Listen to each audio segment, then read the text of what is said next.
Actually, let's go. I like the one at the top. The like spring pool. I don't think there's anyone up that way right now.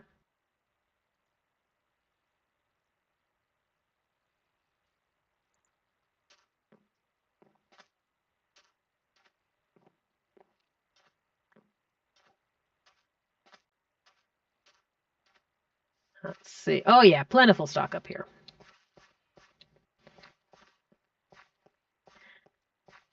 There we go. And yeah, aim where you see the fish, and you fish.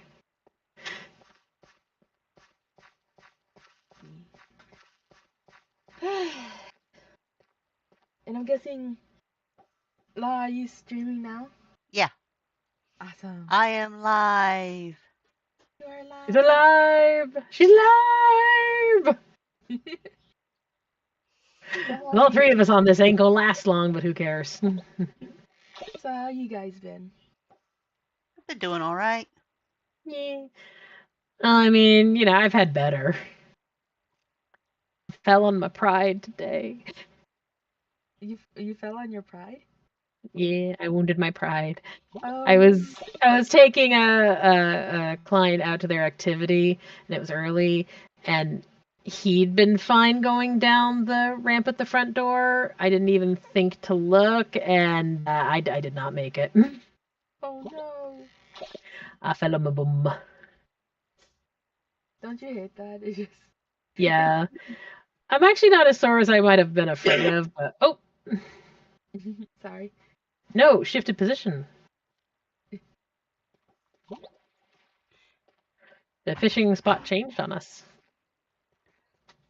Yep, that happens now and then. You do.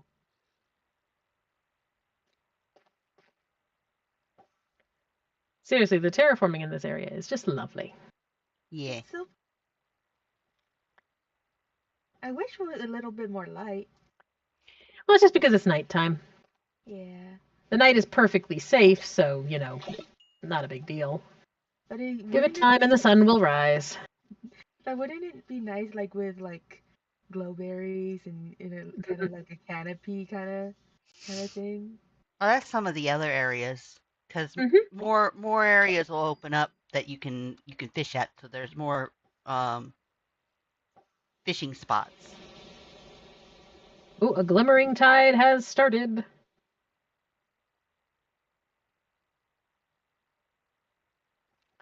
New tide, new vibe. New tide, new vibe. And everything you get has use. So even the garbage you end up picking up, there's a robot that you can trade for good stuff. For good stuff, basically. You get basically money and treasure chests. Okay. When you have like 50 or 20 or whatever of a particular item. I caught a greedy spirit.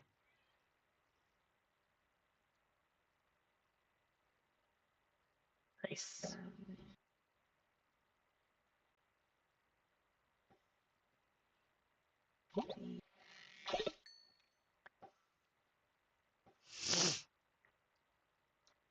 But yeah, there's a dude you can like sell your fish to, and then you can like buy upgrades and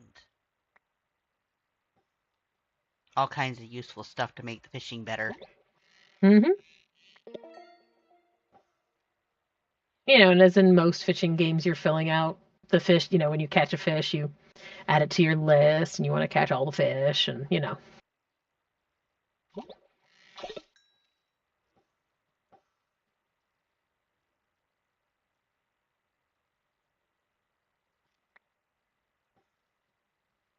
Any future projects you guys are thinking of doing?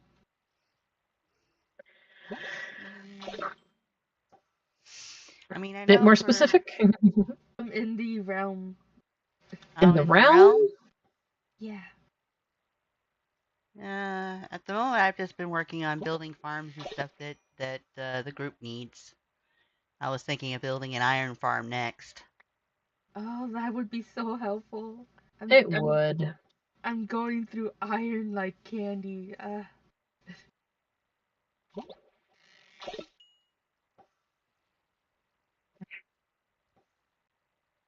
I'm trying to like figure out what else I can make beside the house because I know like what I'm gonna do like design wise, but I don't know what else to put inside of it because I don't want to make the same farms as everyone else. Just make whatever you want. Even if it's a repeat farm, it doesn't matter. We just Yeah, if you want to have more build it, beef build or it. chicken or whatever. Okay, okay. I gotta figure out what platforms I want to make for my mangrove complex, and then where to put them all, and Hmm. or where I want to put them, and then I can figure out what to put on them. Ooh, one thing's for sure, I want to try to get villagers, but it's gonna be such a pain to get it up the mountain. Want to get what? I want to get villagers, but it's gonna be Oh, such a villagers. pain to get up the mountain. Eh, So not I as have bad to. as you think. You sure? Oh 'Cause I my, yeah. know. Ooh, okay. Branch snapper. Hang on, I want to know what that cat's doing.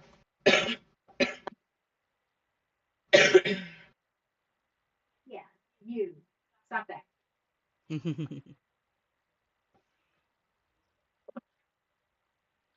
Rusty cans. He heard me get up, as he always does, and came out going, yes. I'm like, beesh. You're so innocent.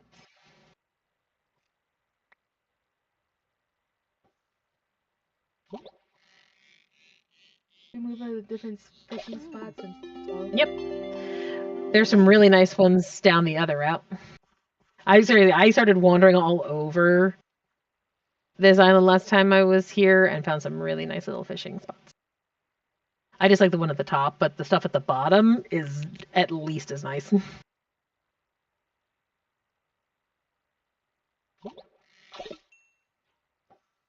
Oh my god! That fecking cat. There's one here, and I was gonna go to one I liked over here, like tucked in. Oh, it's moved over. There was one here, but not anymore. Now there's one over here. Yeah.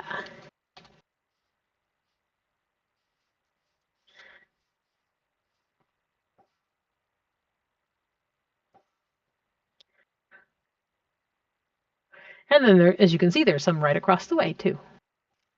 Those I actually haven't fished at yet. I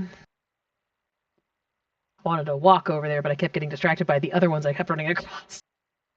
I'm getting distracted as well. Iggy! Iggy, what are you doing?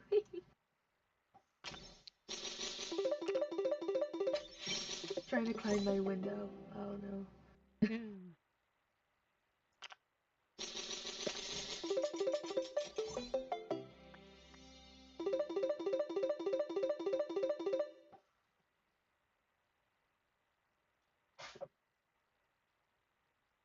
Oh my god. Oh, how's your crocheting going?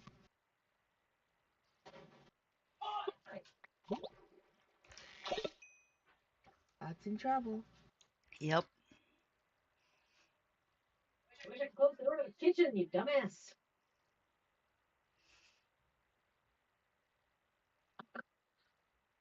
Kitties have zoomies. He loves messing around in that kitchen. Oh, at least the fish waited for me. I was just asking, how's your crocheting going? Okay, I wanted to start a little project because I felt the need of something short and sweet, and I'm making a pixie hood. Ooh. Partially because I had a yarn I really wanted an excuse to buy. So pretty. What color is it? Or like what texture? The texture is pretty standard, but it's a really cool combination of colors.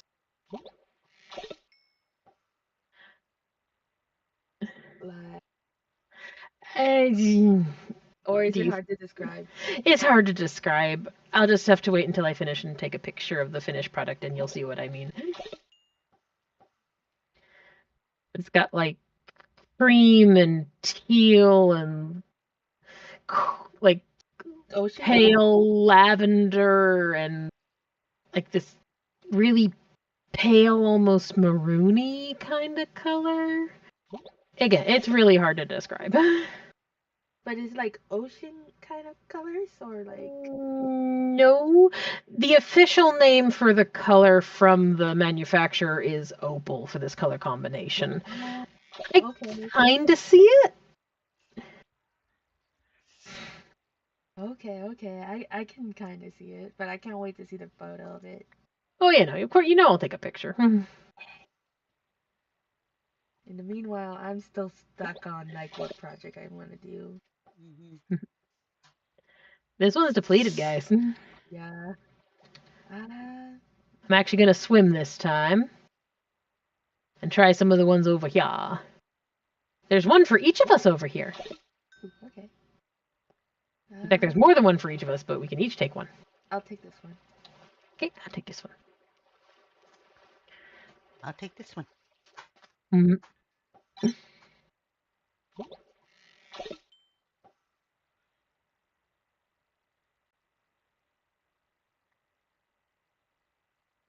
Maybe I should make plushies. I need to make plushies. You can. It is a fine, fine thing to make plushies.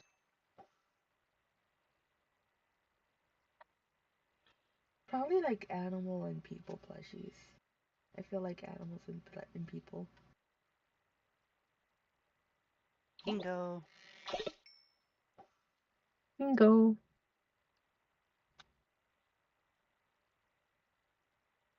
Mm. Need to equip a new line.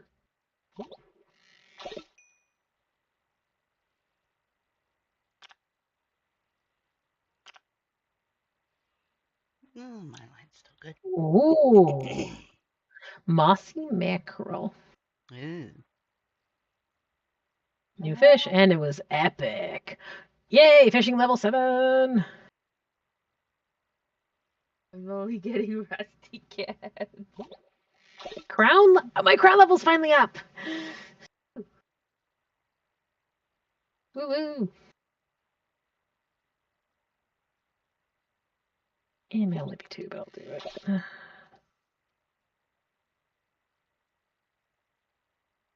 Oh, I've got so much bait.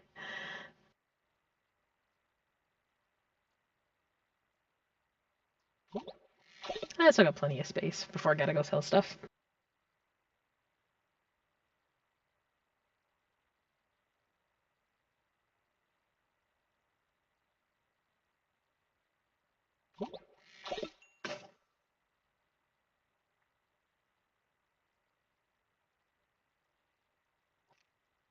Fishing level up now. Yay!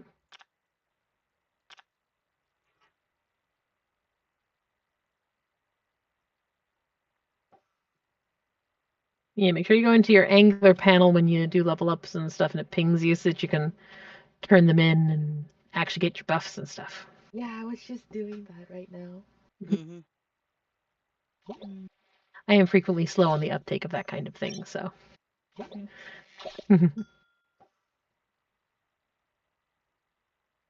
See.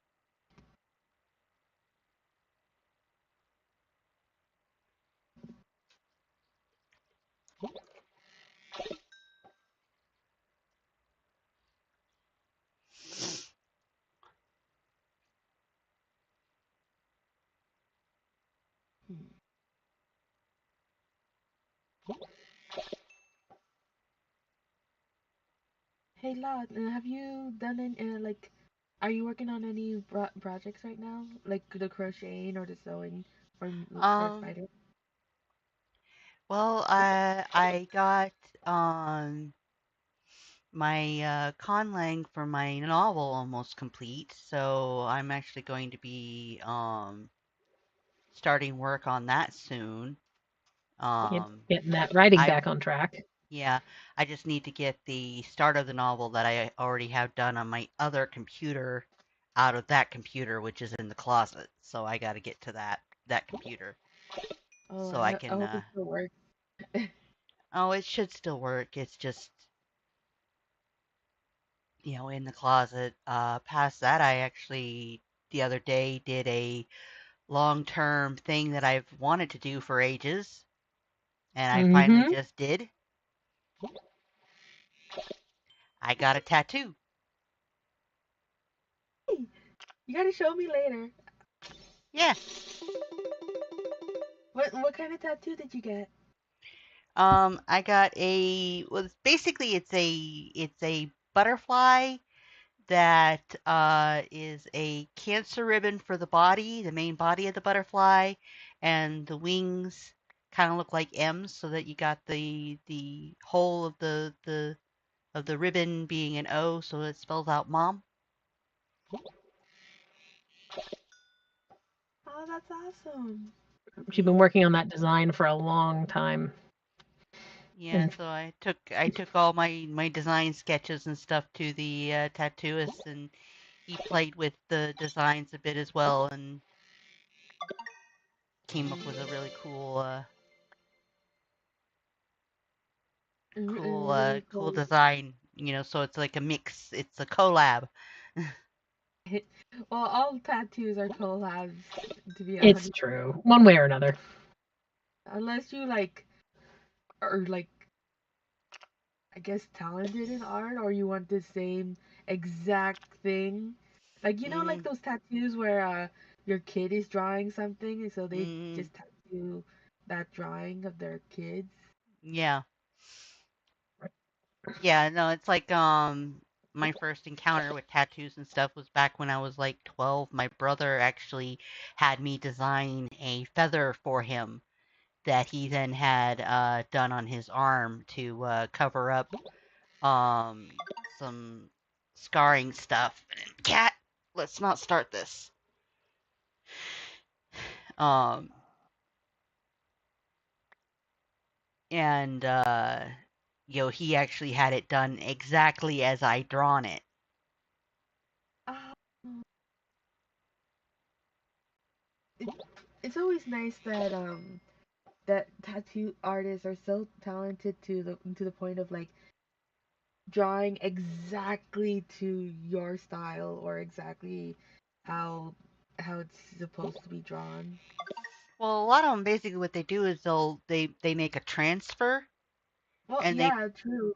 they But put up a sort of temp tattoo on you that they then go over with the tattoo gun. So that's how they're able to get it. even with tracing, it's hard to like like mimic exactly. Yeah, you got to I mean, get. that's the skill. That's the skill Yeah, question. that's a skill. That's why I was saying tattoo artists are super talented. Hmm.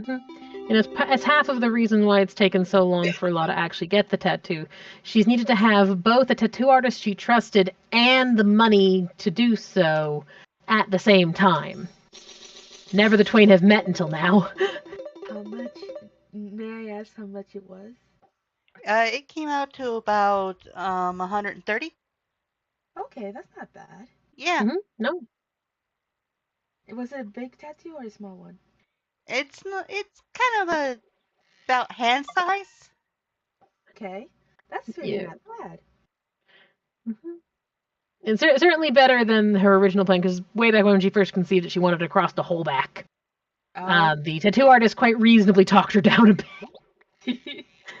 I would understand. Go back for something a little bit more sensible. Hmm. Like I always wanted to get a tattoo, but my mom would totally kill me. Hmm. I was one of those people growing up who I love body art, but knowing me, I never wanted a real tattoo because I knew I'd want to change it. So I just drew stuff on myself. Do a Since henna. then, I do have yeah, I've tried henna, although henna doesn't like my skin for some reason, which is very annoying. But I do have like two ideas for tattoos that I would appreciate, but now it's a I know I really can't. I can't. Ooh, branch snapper. Nice new one. Mm. I really can't be still enough to get a tattoo. I've got too many largely involuntary muscular twitches. I would never be able to keep still enough without needing to like be strapped. Like the body part in question being strapped down so that I can't move too much. Understandable. I don't know if I think I would be able to like stay still long enough, but like if it's like prolonged, I'd probably start wiggling. I mean, I might be able to pull it off, but it's more of a is it worth trying to considering? Mm-hmm. Especially since I know where I would want them to be, either one of them would be in one of those places that's going to hurt more. Like where if you get a I would tattoo, want forearm. I would want under forearm. oh, underarm. Yeah. Because I want to be able to see it. If I'm going to put art on myself, I want to see it. I want to be able to look at it. I'm kind of the opposite. It's like for me, I kind of if I'm unless I'm looking at a mirror, I don't want to see it because otherwise I would probably mess with it. I mean, Or unless apart from self-harm, I don't know if you could mess with it. no, what I mean like is like start tracing over it or like uh, I'm kind of weird that way. But I have an idea of like of a tattoo that that is like very involved. It's basically like a blank canvas, you know, like that easel canvas image. But instead of like Mm-hmm. having an art piece in the middle in the canvas, I can just use like body paint and paint whatever art piece I feel like that day. That's cute. You know, it's like, to be fair, that did just pop into my head a third idea for a tattoo that would actually be a really good thing to have. Because again, I do tend to fidget a bit. So it's like the first two ideas I've had is, don't get me wrong, this one I know I would never get. I would not have the patience. It's too complex. But I've seen some really good tattoo art for a ace mace that is really, really pretty, and I would kind of love to represent like that. But no, that one is no, it would take too long. It would be too difficult. It would, it would be a very poor choice. It's cool to think about, wouldn't actually get it. Why wouldn't you get it? Again, it would take too long. It would cost too much. It's too involved. It would not be a good choice for me. I love the art. I should not do that. Um, the other one that I would potentially still consider is an idea. I haven't actually made it, but it wouldn't be too hard to. And it would basically be an Undertale tattoo. Oh, that I would be would love to do a ring of the hearts with the red one in the middle. Of the rest of the rainbow hearts, and either stay determined on the inside, or despite everything, it's still you. One of those two. But like in the font. So all pixel art, all the actual like in-game pixel art, just arranged properly. That would be cool. And then the one that just occurred to me when you mentioned, playing with it, like, well, what if that was the point? Because again, I can be a bit fidgety. Imagine putting a labyrinth on your arm that you can trace with your finger that's when you what need to fidget. like that's kind of like what I want, like a tattoo that's like very self-involved. Yeah, it's a fidget. It's a fidget. To like literally put a labyrinth on there that I could trace with my finger when I felt the need to fidget like that. That would actually be pretty cool, actually, and would look cool as well.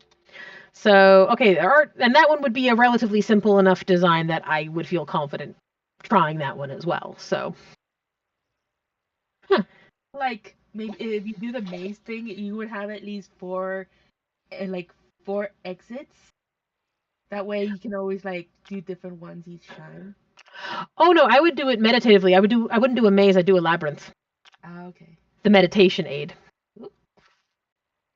Oh, it's depleted. Let's see. Hmm. Where did you guys go? Well, You should be able to see us. I'm currently in the grotto, so you're not I'm going to about be to able say to you see got a me. grotto, but you should be able to see me at least because we glow because we're in the party. So if you look around and see a glowy outline, that's me. Oh, there we go. I just mine ran out, so I went to a different location.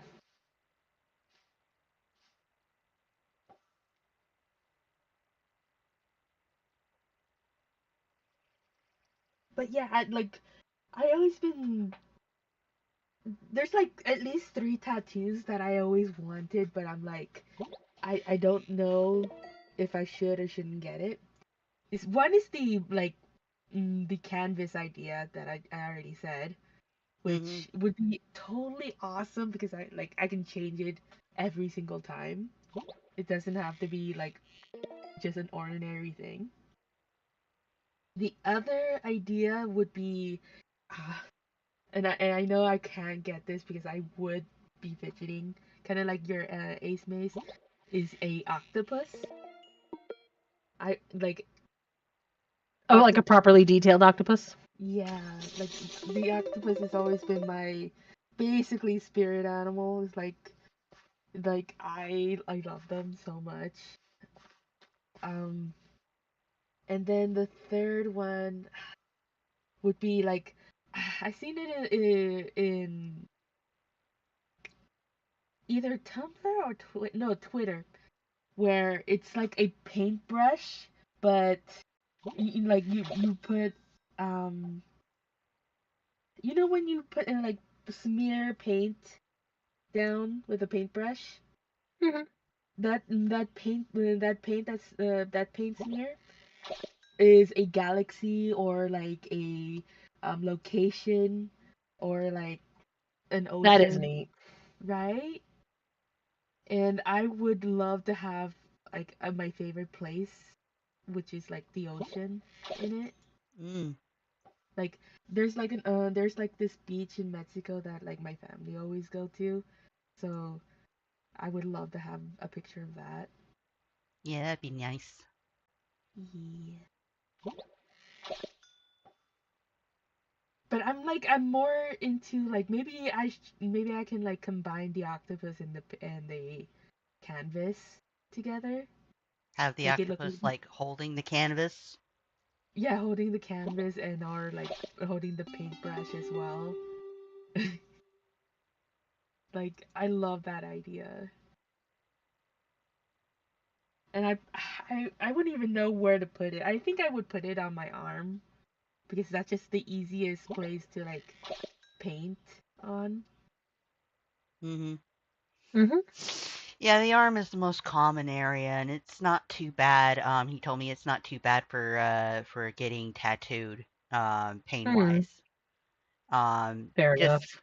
areas that hurt are like The bony ones. Yeah, the yeah, the bony one. bony ones like your ribs, your inner arm, basically where they draw blood,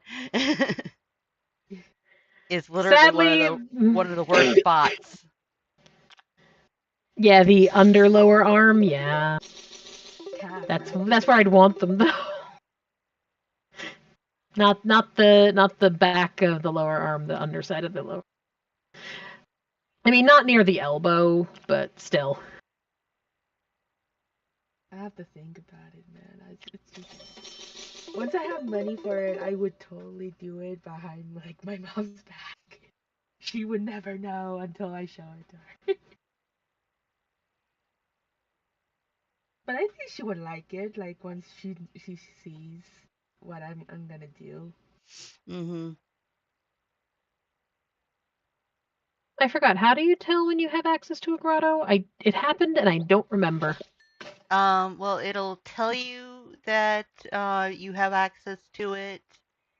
You know, a little pop up in the in the chat will pop up and say, yeah, you got access to a grotto. Mm-hmm. Um, the little compass will probably be flashing. Okay.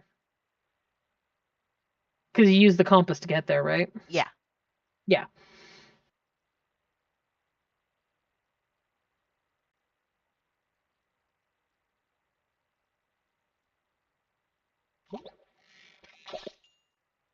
Where did La go? She's at a grotto. Okay. Oh, a grotto is a private instance that you have access to for a limited time, but it has a lot of cool stuff. Mm.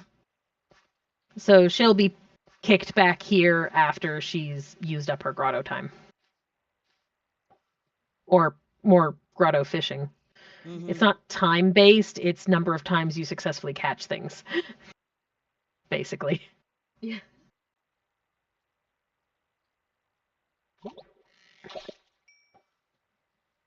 So back to the book idea, like how finished are you, La?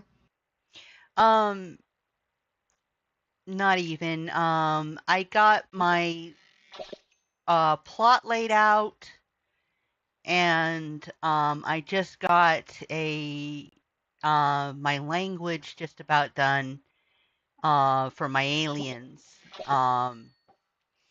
And maybe like the first chapter written. Okay. So you still have like, let's see, I have quite a ways to go. like 10 or 20%? Because see, like all the plot, you got all the plot points written down. Mm-hmm. You got it planned. You just only have one chapter in. Yeah. Do I you just know how many chapters you're gonna do? probably around 30, 35. Okay. Oof. And how many pages is each chapter? That would be depending, I guess. Mm-hmm. Let me know when you finish the book. I would love to read it.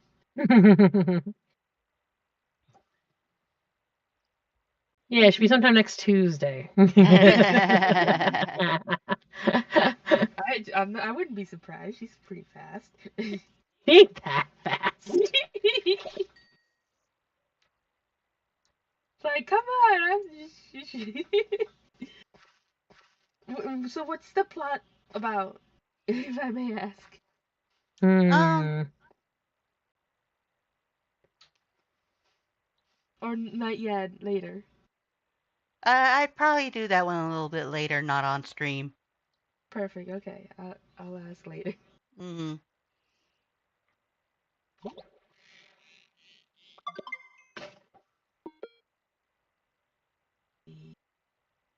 Oh, I do want to get a henna soon, like pretty soon. Mm. Mine's faded. Yeah, it's always been my biggest frustration on the henna front. Because I love henna, I love the designs, and I love the temporary body art, but it just doesn't like my skin. It like never properly taken. It only whenever the best I've ever been able to do is like a day or two before it's functionally gone. You you do all the steps, correct? Like leaving it on. I've had it done professionally. As in, had someone who knew what they were doing and pay them to do it to me. I have done both. I have done both. I have done both as well. It was worse when I did it, but it's still just, it does not last the way it should. There's, as near as I can conclude, there's just something about a quality of my skin that just does not take to the dye. It could also be maintenance, like you like make sure it doesn't you don't wash it, or like put it under the sun for very long, making sure the paste What stays the hell makes you think I mean, I know we have never met in person, but if you did know me, I guarantee you would not accuse me of spending too much time in the sun. Okay, we're all vampires. I get it. I am a self-proclaimed cave woman.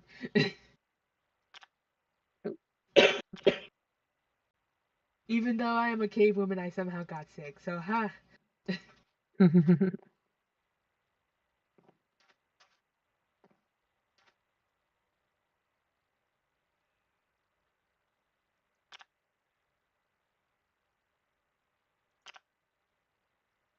Mhm.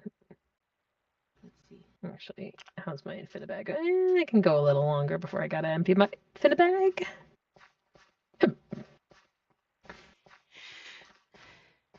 I'm back from the grotto. Yay! Yep, Welcome back. I can see you. At least I think I can see you. You're further away than I figured she was. I see I you see. guys.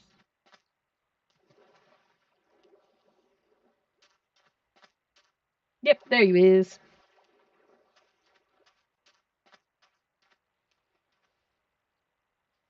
Hmm. Ooh, strong spirit.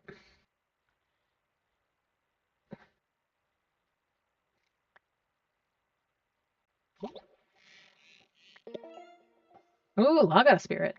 I got a lucky spirit. Yeah, I thought it was green. And rusty can. Oh, I got a rusty can too. I'm getting so much rusty cans. Well, yeah, I mean, you are level, you are level 1. I think. Wait, your fishing level's what, 2? I'm 2 now. Let me see if I can level up again. Yeah, 'cause to be fair, I don't see your fishing level having. It's still showing a 0 over your head, so you might need to actually go in and hit a thing.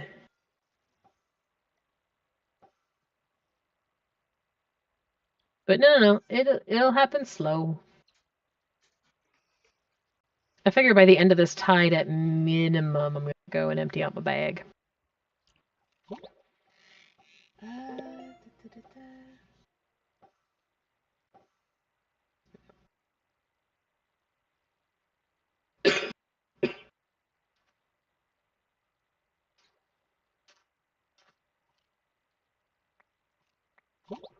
Sunset fish, new fish.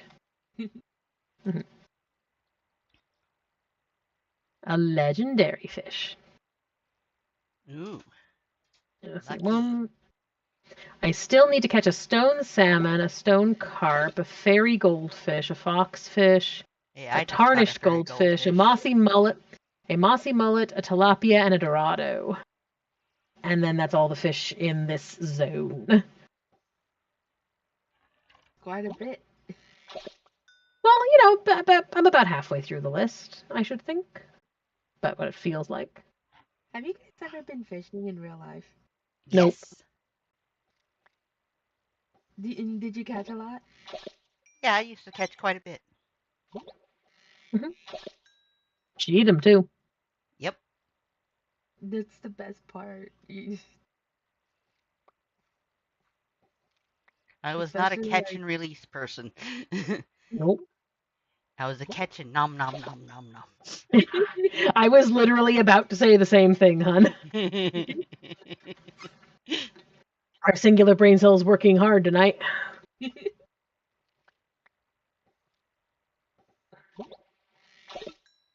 like I remember going fishing a lot as a kid. It's so good. I think the last time I went fishing was pretty bad, just because like a jerk like with a motorboat went over my line and Ugh. took my pole. And I'm like, Aw. "Bruh, you can see me, I'm fishing right here." And it's like, just nope. They just cut my line and just went off, and I had to go literally into the water to get my pole back. Wow. Hmm. Rude. I was so upset. It's funny now, but whatever. Still rude. yeah, it's still rude.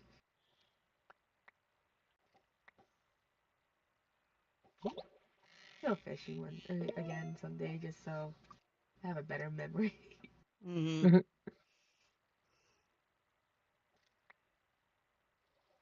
Yeah, I think the only time I ever did a catch and release was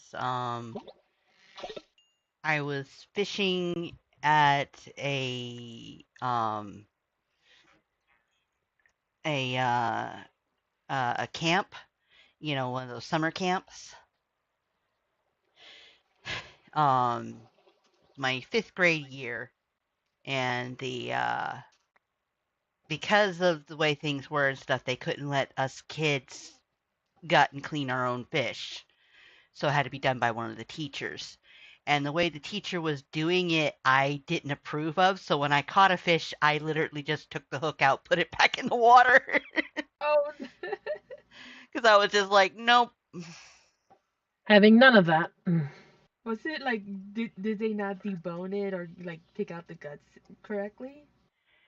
Um, it was basically the way he was choosing to kill them.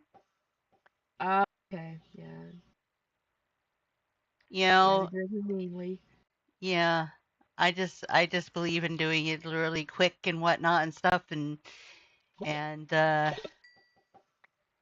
Ooh, I'm now level 4 with my faction. Yay. and then on top of that, his gutting skills were pretty sad.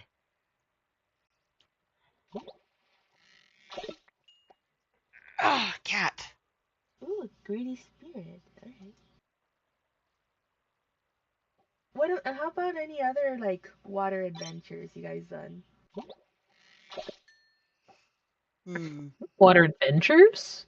Yeah, like have you gone to a river? Have you gone I didn't kayaking, really do rafting? rivers. Growing up, we just went down to the beach because East Coast. Went to the New York State beaches because I'm from North Jersey and I don't want to go to South Jersey. I don't want to go to the Jersey Shore. New York had better beaches. Mostly went to Jones Beach. Do you have a favorite memory of Jones Beach? Oh, just honestly. I mean, to be fair, they don't tend to innately stick out. They all kind of blend together Cat, because they're just fun in and of themselves. stop trying to knock everything over. You know, I remember that most of the time I came back and found sand in places I had no concept, idea that it would have gotten for like at least a good week afterwards. Oh God. Yeah, that I would get to. Because I am very much a water baby. If I was going to the beach, it was because I wanted to go in the water. So I'd be covered with salt. I'd be covered with sand. I liked to body surf. I started without a board, and eventually I got a boogie board to do it better because I got tired of sand down my front of my swim suit. Yeah, like I whenever I go to Mexico, I that's instantly going to the beach. There's no ifs, ands, or but. Even if it's like for us, the perfect time to go to the beach is in November. I don't think I would enjoy it as much now as I did when I was a kid. Partially because of the physicalities of it. I mean, and certainly not on the side of the country. I've been to beaches on this side of the country, and they're lovely, but oh my god. We have very rocky beaches around here. Yeah, but one of the few points of contention between Law and I is what constitutes a beach. There are a couple of beaches that I kind of accept as beaches here, color of sand notwithstanding, because that doesn't matter so much. But a beach on the East Coast is a sandy affair with a pleasantly warmed water thanks to the Gulf Stream. Thanks to the currents. The Pacific Ocean is a frigid wasteland of rocky shorelines. I used to call that a beach. I'm heading back to sell stuff. Mm-hmm. Again, it's just what you're used to, man. I'm used to beautifully flowing sand dunes and delightfully warm waters, or at least warm to me, because I would always tell people, "Oh, come on, what are you doing?" Everyone complained they were cold. They were not cold, but Yeah, I'd be the Pacific happy Ocean is totally different. no, the Pacific beast. Ocean is I can't even call it water. It is liquid ice. There is a difference. I would love it cold. Just I guess obviously because it's in a warmer climate. It's like hot sun, cold water, perfect. Right? Mm. Well, no, but in Mexico. Are you in the Pacific or the Atlantic or no, the Gulf, Pacific. basically? Huh? Is in the Pacific, I believe. Also further south in Mexico, so the water will probably It's still true. be Further warmer. south, closer to the equator, it's warmer as well. This is a vast different direction more north. Yeah, like north is gonna be cold. Yeah. But like I would say I had a lot of water adventures, and I one of the reasons I love octopus is because I found one before, and it was so tiny. It was so adorable. I love them. Um, I also like swam with sharks. That's a fun fact. Yeah. I also been rafting, kayaking. I love going to rivers because they're like Mhm. it's just so peaceful, Mhm. Yeah, I especially grew with up swimming in rivers and lakes more um than going to the ocean, even though I lived right next to it. yeah. I want to go back. I miss it. I think I like rivers more than the beaches if I had to choose. Mhm. Ooh, I remember this one time. I think I was in Cancun. My family and I was doing like a boat tour Uh-huh. tour into like different islands. And in this one island, everyone in my family was like exhausted or it's like super hot, and to the point of like they did not want to leave the bar area, the Uh-huh. resting area. But me and my dad wanted to go horseback riding. So they just decided, oh, we're gonna stay here and get like fan ourselves, get ourselves cold, and you guys go horseback riding. By the time we got to the end of the trail of the horseback riding, there was a lagoon with fish and everything. There was like a high cliff where people were jumping off. There was like snow cone area where they were serving like smoothies and like I said, snow cones and all that. It Yeah. was just you can imagine my family was very very upset when we told them. It was like yeah,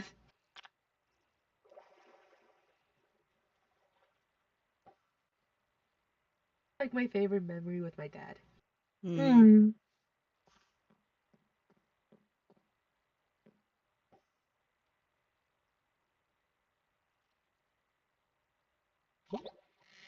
Let's see. Yeah, I think of my favorite memory with my dad actually ended up being in the winter.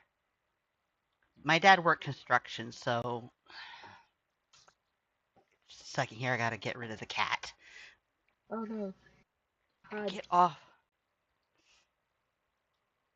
But so winter time was when he wasn't doing as much construction, so we'd see him more around the house, and he'd do more with me and my sister, play with us and whatnot and stuff. So winter became a very favorite time of year for me. Um, and I remember one time there was a lot of snow, and Dad ended up working with me and my sister, and we built an igloo in the Oh, backyard. That was a lot of fun. I can imagine. I never made an igloo. Is it hard? No, not really. It's just mostly you have compacted snow that you then shape into blocks, that you then just start placing around and,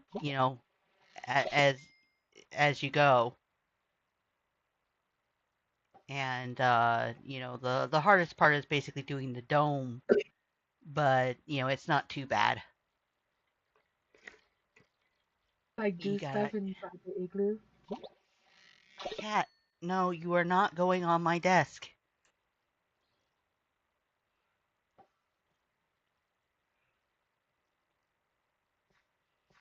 Stuff in the igloo? Huh? Did you guys do stuff in the igloo? Oh yeah. Yeah, we basically treated it like our winter playhouse.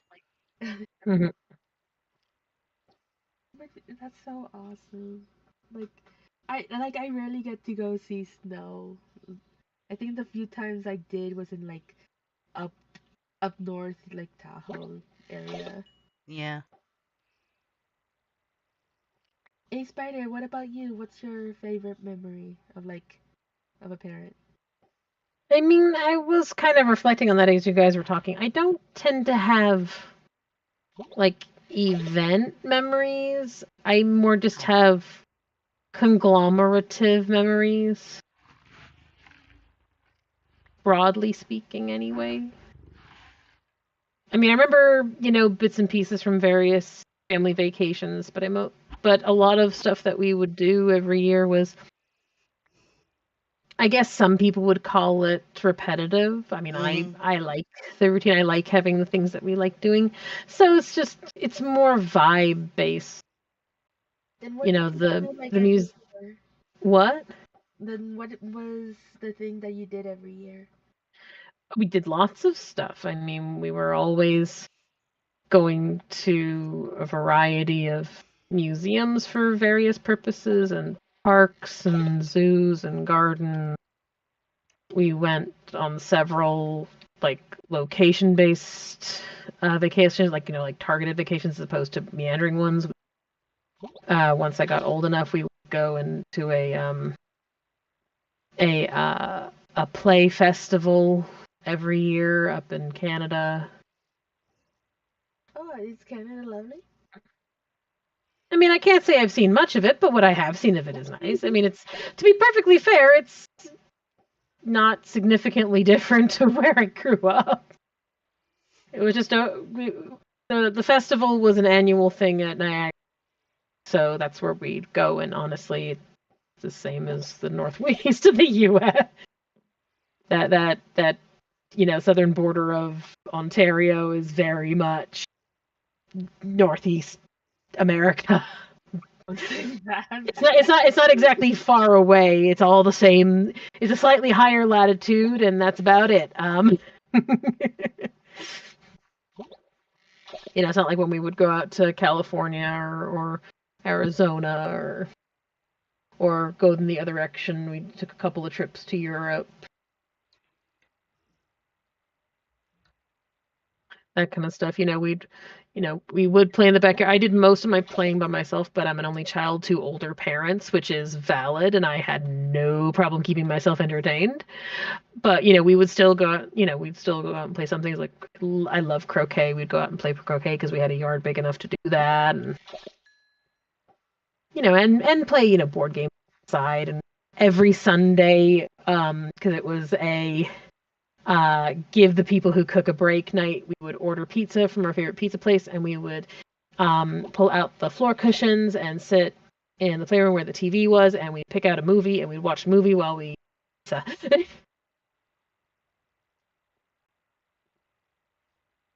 Sundays are still pizza day in my head, even if we don't actually eat pizza on Sundays. It just feels like a right day for pizza. Sound like a right day. That or Saturday. And to be fair, it'd be either a movie or some sort of a special that we like taped on TV or occasionally live. I remember I don't remember all of it because it was a very long series and I was quite young at the time. But one of the first things I remember programs watching through with my parents was, I don't know if it was basically simulcast, but it was a subtitled slow release of a Chinese low budget, like high budget, low budget. It looked really good, though the effects were horrible because they didn't have the budget for the effects. Very faithful TV show version of The Journey to the West.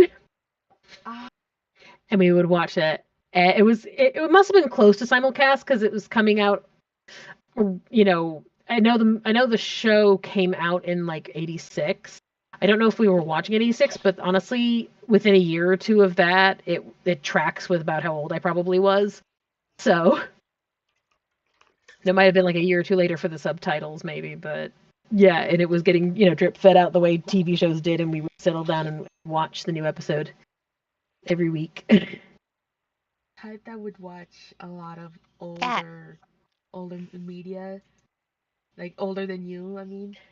Oh, very much so. But again, I have older parents, so I grew up. I mean, I watched plenty of stuff that is appropriate for my age. I would, go to see like Disney and stuff regularly. But yeah, no, there was a lot of older media that I absolutely watched with my parents that I still love. I mean, I've attempted to show you one of them. Sadly, we started too late in the evening, but Yeah, that was my bad. and I have successfully shown you a different one. Yes, yes. Mm-hmm.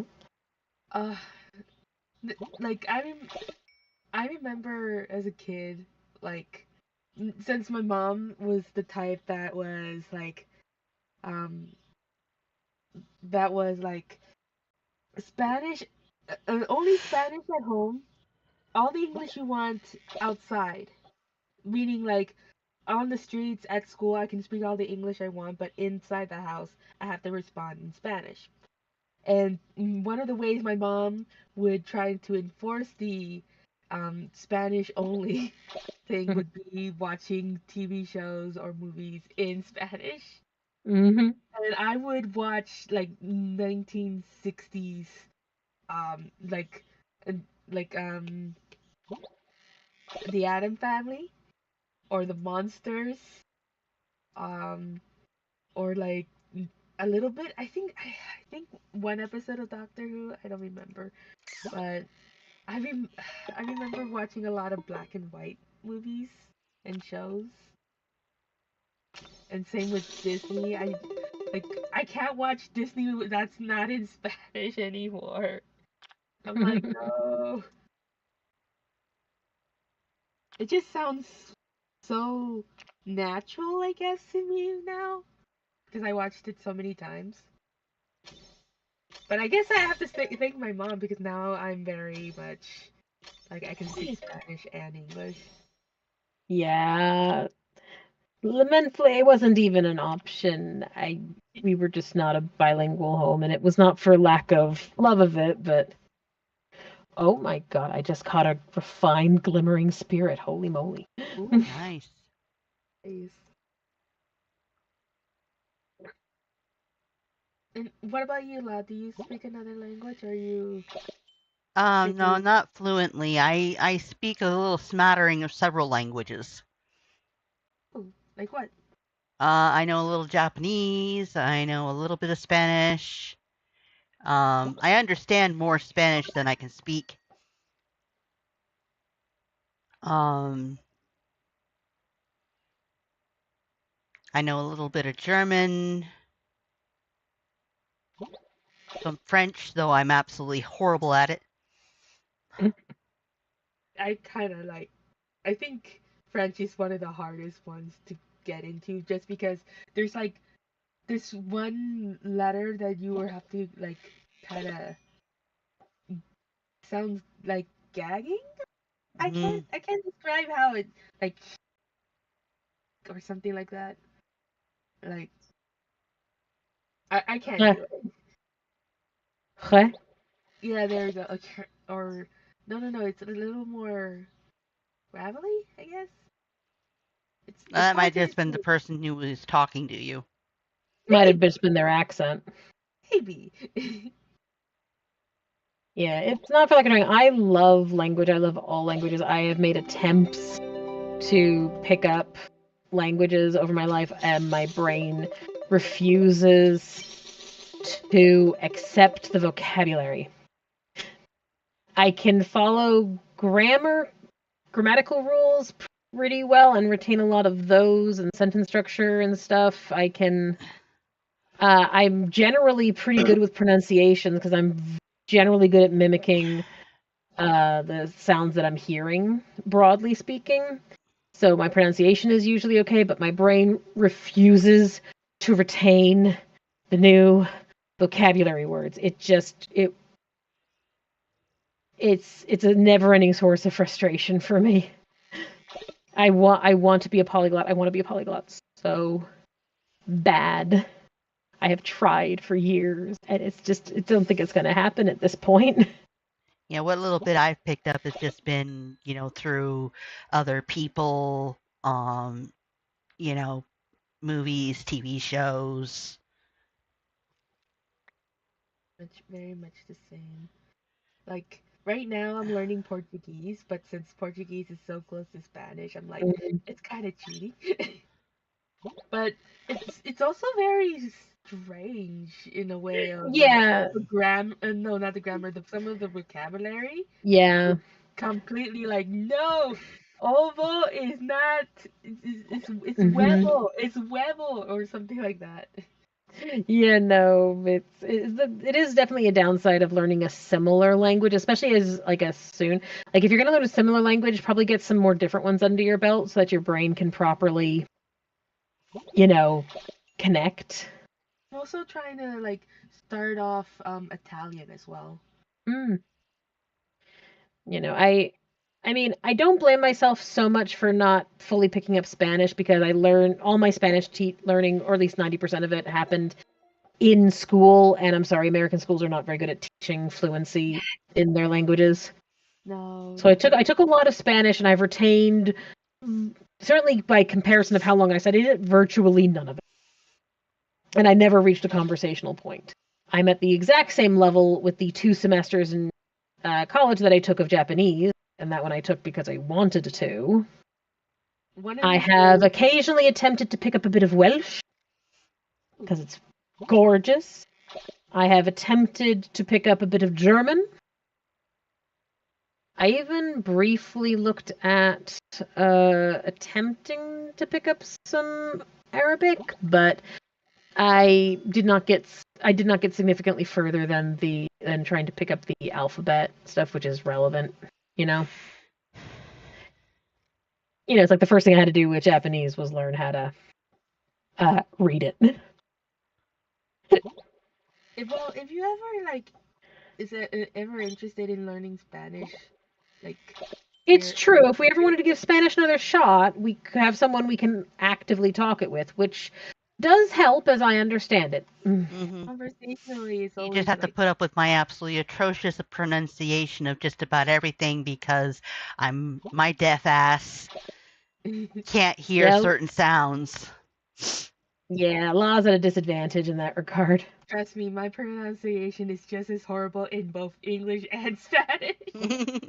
That sounds like it wouldn't actually help Law then. Like you've heard me before. I would always like stutter on some words.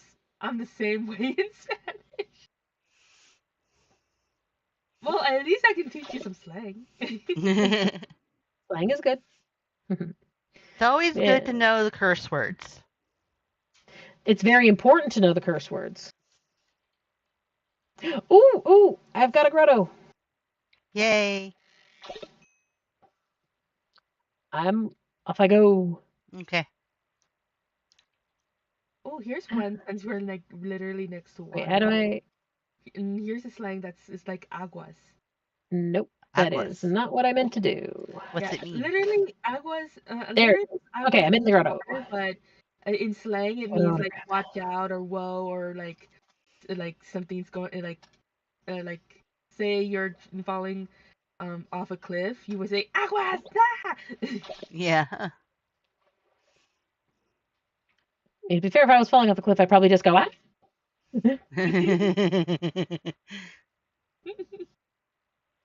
I mean, let's Also call it what it is.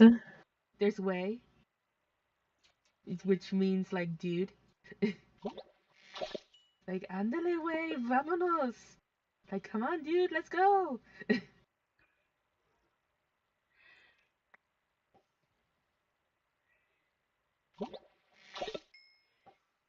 Yeah, no, I just still forever remember this one time I ended up attending a friend of mine's Spanish class. It was one of these things where I ended up going to school with her, and so I was just attending all her classes. And we were sitting in the Spanish class, and because with the way the tables were arranged and stuff, I was standing next to everybody so I could be able to see them clearly because again, my deaf ass, I have to partially lip read. to understand what people are saying. And because I was there, we were allowed to speak English that day because I wasn't a fluent, Spanish speaker. Because normally, I guess the class was you were in the class, you spoke nothing but Spanish. And the teacher kept coming over to me and telling me to cito. So, Which I was just like, what the hell are you saying? mean cita? Or did she mean like take a seat? Yeah, I think she was meaning take a seat because she did end up Basically saying trying to do sit down. Spanglish.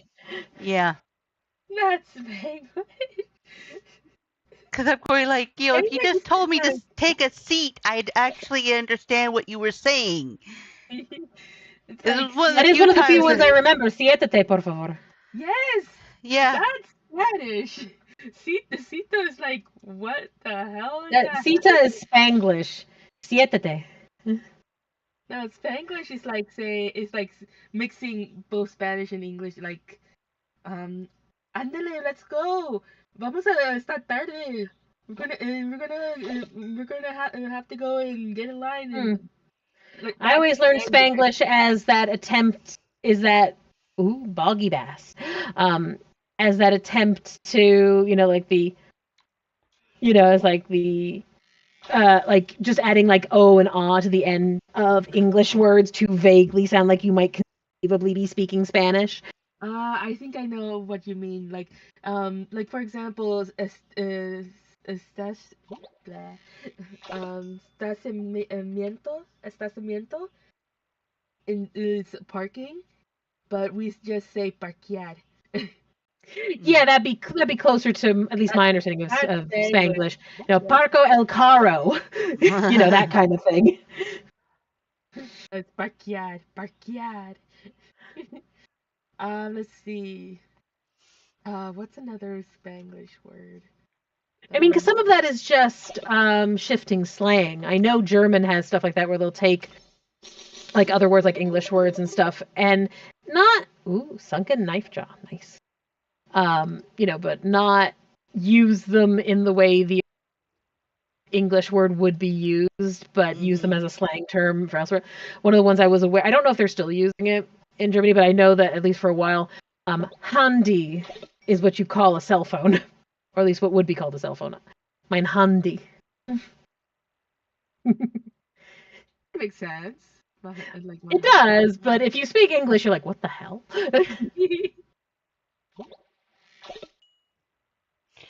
But yeah, no, it's one of those things where it's like I wondered if maybe it was just like a difference in which Spanish she was teaching. But every Spanish speaker I've ever spoken to, no matter what country they're from, are all like, she's saying what now? Oh yeah. Like for example, in Mexico, coger means like to pick up, to like clean up basically. Yeah. But if you go to like some place like Argentina, coger means to fuck someone. Yeah. And I'm like, no, no, I didn't say that. I didn't mean to say that. You know what I mean? Like, they have different word. Same word can mean different things depending on where you are. Yeah, where you are and which Spanish speaking country you're in. Yeah, like some words in like can be a completely different word in a slang. But like I know for certain, at least this is my mom's interpretation, that like how British English is the fancy English, while American English is the casual. My mom I mean, no, but that's what people think. Yeah, but my mom would say like Spain Spanish is the fancy Spanish, and Latin America, sunset fish. Latin American Spanish is the casual version, which is kind of cool, because like in Spain Spanish they use a lot of usted, and we kind of which is a more formal, as I recall, from way back when in the day. Yeah. and they would also sound like they have marbles in their mouth, so it's like very distinguished towards Of like. course, we all know anyone who's learned Spanish has heard of the Barcelona lisp. Yes, there you go. Um, Also, the speed of the Spanish, you can also tell where they're from. I mean, you can do that with the English too. I have pointed out to people before because I know I speak fast. That's the New York accent, or at least the New York City accent. Especially in Manhattan, the Manhattan accent, it's speed. You talk quickly, you talk fast. That's 90% of the accent right there.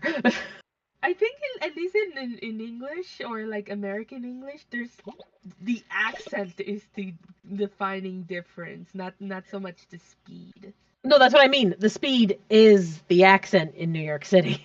Oh.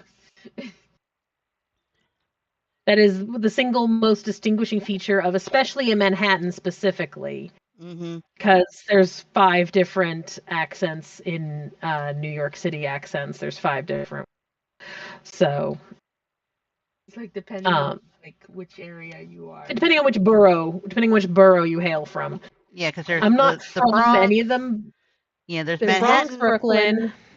Yeah, Manhattan, Bronx, Brooklyn, Long Island. Oh, and there's Anna Grotto. There's Manhattan, Bronx, Brooklyn, Long Island, Queens. And they all have a slightly different accent. Amazing, you know? Like, especially the accents. Mm-hmm. Yeah, Manhattan has the least, I'll say, accented form of accent.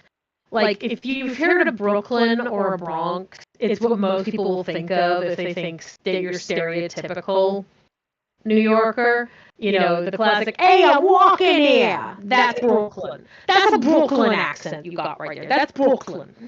You know, Manhattan has the least of that kind of thing where it's not as pronounced in, like, there's no particularly stressed vowels or consonants or any of that. But Manhattanites speak fast. They speak faster than any of the other boroughs. Because we've got places to be. We've got things to do, and we assume the person we're talking to has things to do, and so you get through it quickly so you can all get about your business. I think the only thing that's slow about New York is the traffic. Oh, it hurts so true. It hurts so true. Yeah, that's the biggest way, single biggest way to spot a native New Yorker: they don't own a car. If you own a car in New York, it's because you regularly have a reason to leave the city. If you live in New York City and spend 90% of your time there, there is no reason to own a car. Far too expensive to bother trying. The parking alone will cost you more than the car. If you have a metro car, that would be your main form of transport. Oh yeah, no, and everyone does. Yeah, no. The public transportation, despite stories to the contrary, is perfectly adequate and reliable. I mean, the trains more so than the buses, but they both absolutely work, and that's how you're going to get around between the stations and stuff. If you actually live, especially in Manhattan as opposed to the outer boroughs, the odds of you owning a car is slim, again, unless you regularly leave the city for a reason. Yeah. We were New Jerseyans. Of course we had a car, we had to get into the city. There was public transit, but unless you lived next to the public, to the trains and stuff to get into the city, you would still have to drive to those. Like, if my dad was working in the city 9 times out of 10, he'd take the train, he would drive to the station and take the train the rest of the way. So, rather than try and deal with parking. That makes sense. I used to take the bus to get to the train for school. Mm-hmm.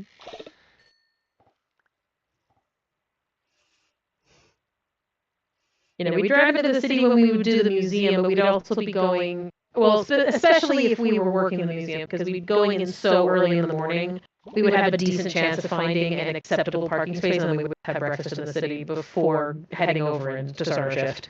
Oh, that would be expensive after a while, doesn't it? Not particularly. The breakfast really isn't that bad. there's a lot of, don't get me wrong, there's a lot of stuff that's expensive in New York. The primary thing is the rent. There are so many restaurants and like small diners and stuff. Because what you do is you go to the mom and pop places. You don't go to, I mean, it's not there anymore to go to anyway, but you don't go to freaking Carnegie Deli, not that we're open for breakfast, but you don't go there every time you go in. We literally, because it was nearby the museum, there was a cafe on 82nd, it was literally just called, like 82nd Street Dinner or something equivalent, and we would just go in there, we get a quick breakfast. Anything restaurants, basically. No, I mean, even the chains were fine because they were standing up. But no, you don't go to a big fancy place. You go to, the place in the area. You don't go and pick up, fresh, hub or bagels at Zabar's every ridiculous like that. You just go get some simple, get some bacon and eggs and some hash browns. That sounds so good right now. And the thing you definitely have to understand partially as well is like, you're not wrong overall. But the fact of the matter is that I grew up, one, when there was a middle class, and we were slightly on the upper side of middle class. Not like fully, but slightly more. My dad did a really good job. So it's like, we really could afford it. And even then, it still wasn't crazy. Especially back then. We're talking 90s here. Like, I kind of wish it was like now technology, but with the pricing of the 90s. Mm-hmm. That would be amazing. Maybe the politics of the 90s as well. No. No? I don't remember it. I was born in the 90s, so.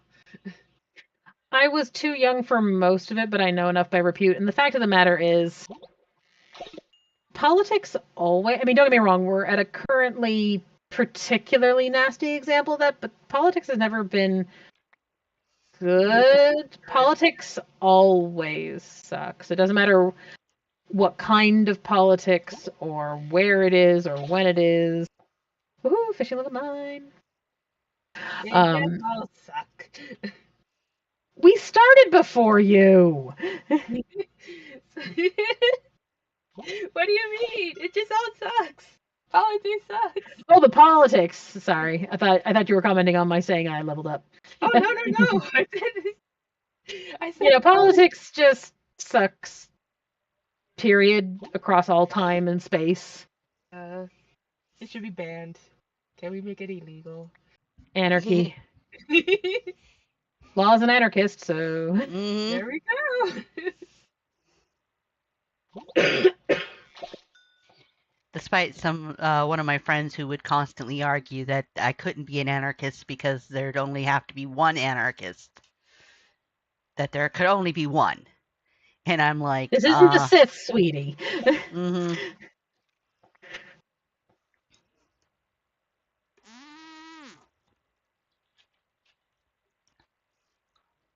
You're mistaking anarchy for the Sith, and oh well, my backpack is really terribly full. I need to go sell some stuff. Actually, I better open up these.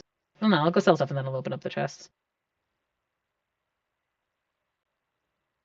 Okay, I still have room. My stuff is officially spilled onto the second page, but that's a grotto for you, so. I don't have to go for the fish, but still.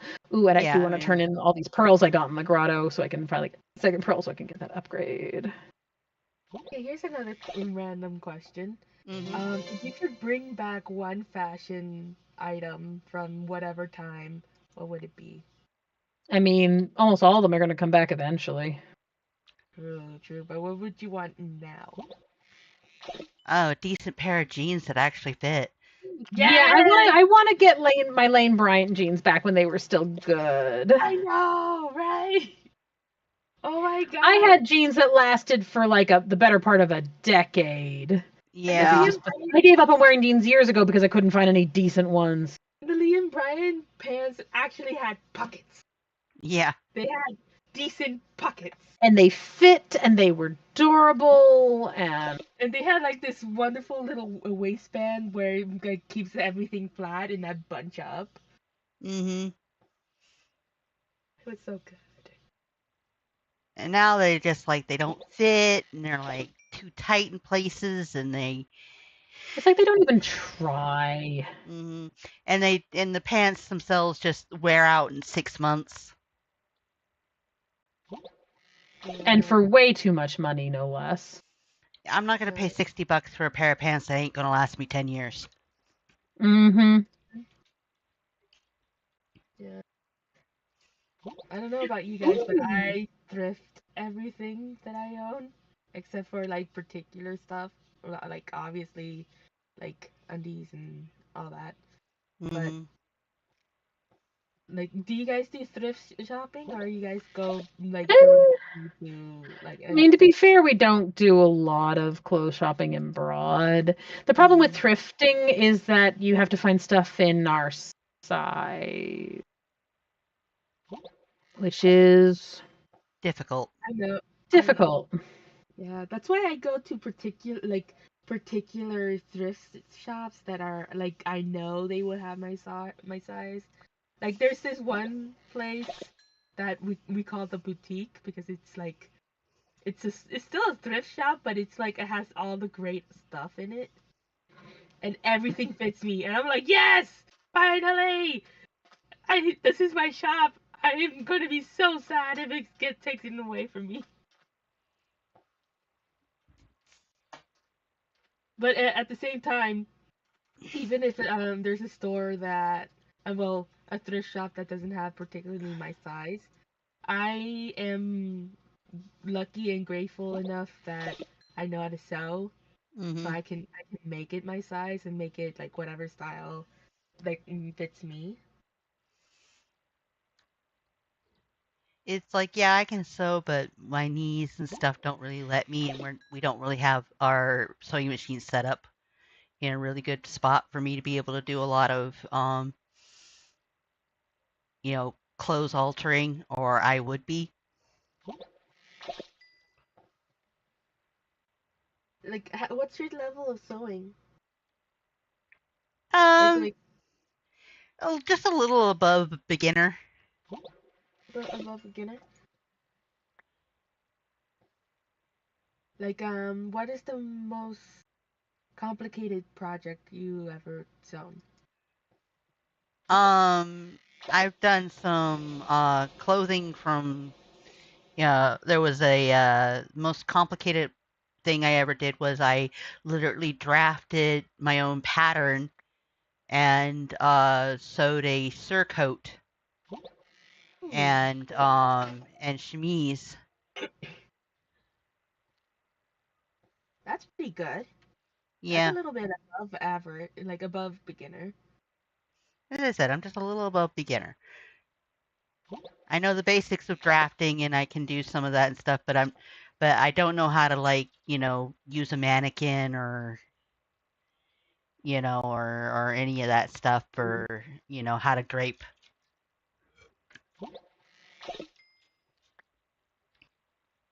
Well, it's like you don't necessarily need to drape. That's like for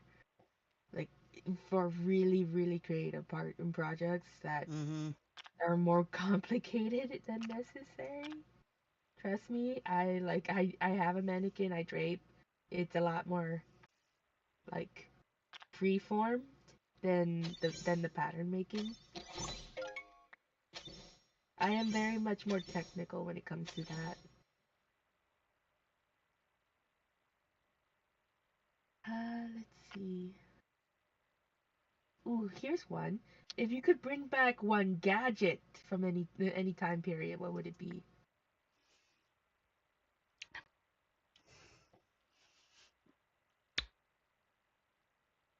An iPod. Ooh, Mm-hmm. I liked my Nano.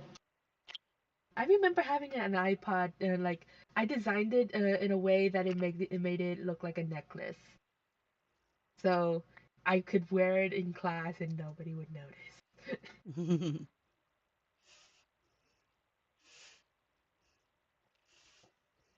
Like I think it was an iPod Mini,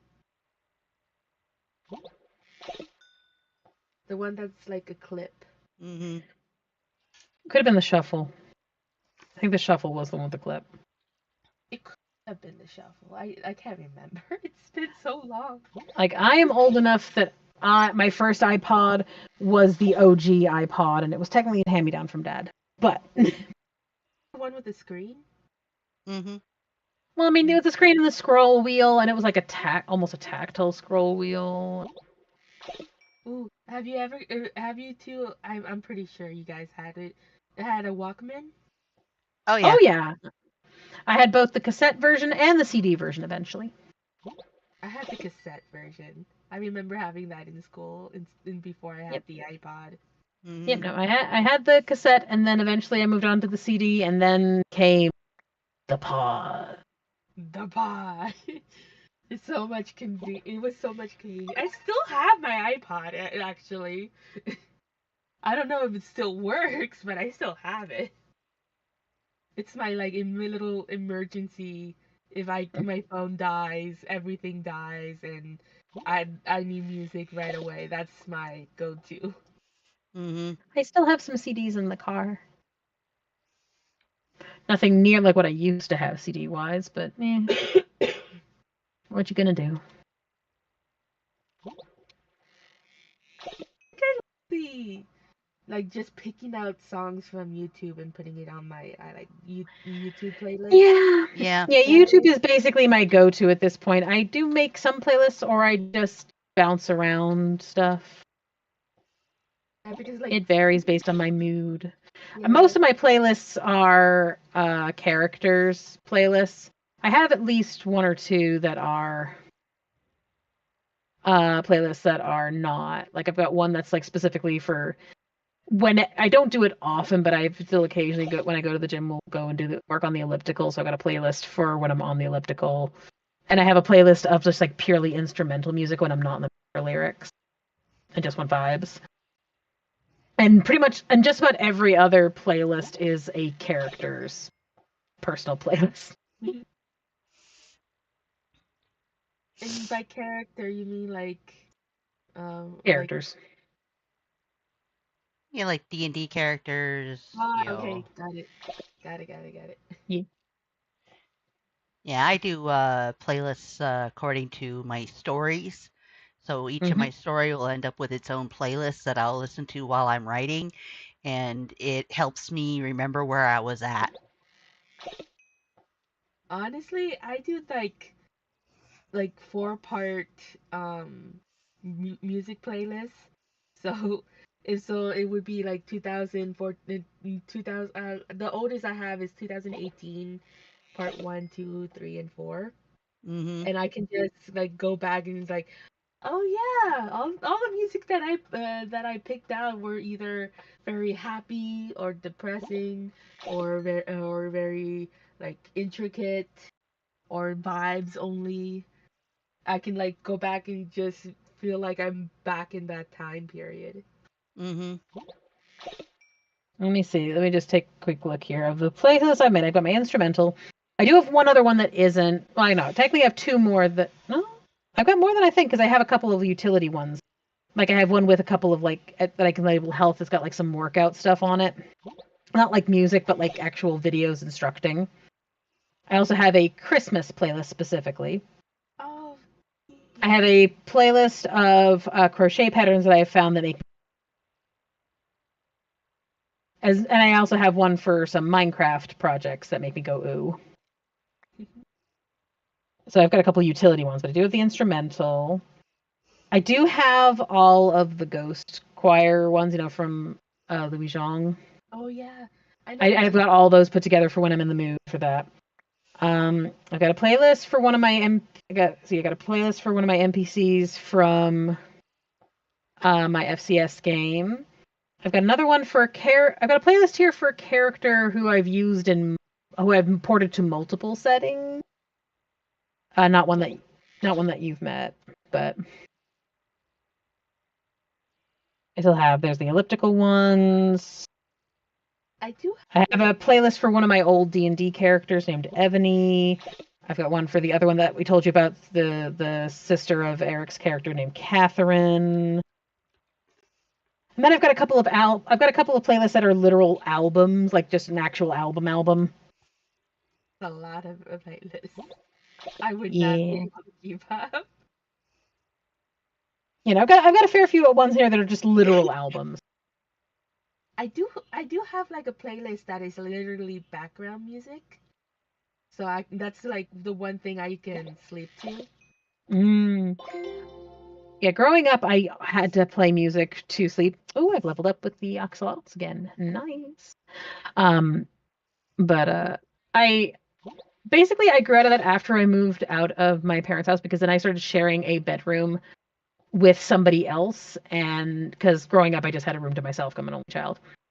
So me playing music wasn't a bother to anyone else, but once you're sharing a room with someone else, you kind of have to take that into account. And I am not wearing headphones to bed. Ow, no, ew, ow. Not even the chunky ones, the ones that are very fluffy. Especially not that. Right. I got a grotto, so I'll be right back. Okay. All right. Well, I mean, you're not leaving the chat, but yay. To be fair, no, I don't even know where you guys. I don't even know where you guys are. I saw you guys Oh. a while back, but then I went to go sell stuff, and I didn't go back to the same spot. To be fair, but See. so I don't actually know where you are at the moment. Let's see. I think I'm near the shop. Let me go back. Yeah, I'm near the shop. Oh, okay. No worries. I mean, again, for what we're doing, we don't need to be next to each other. I want to be next to each other. You want to be close? You want to be close to me? It makes it like the experience like more authentic. Let's see. Oh, as if that makes any kind of a difference.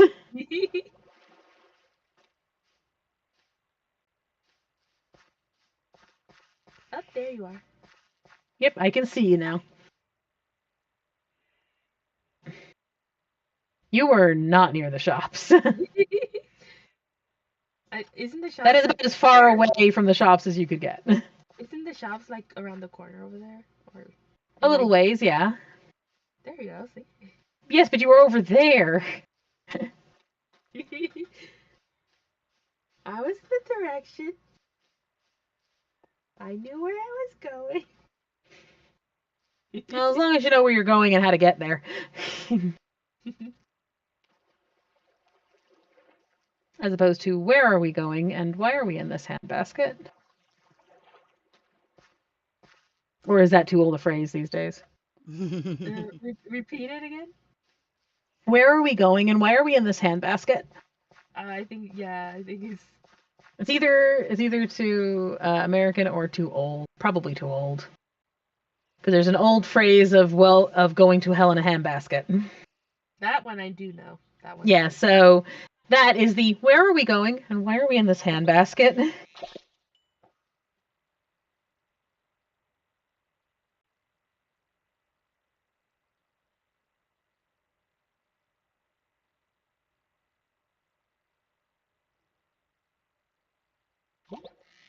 There are so many old movies I need to subject you to. Please do. I would love that. I need to subject you to my favorite, The Importance of Being Earnest. The uncommon. I still need to show you Roxanne.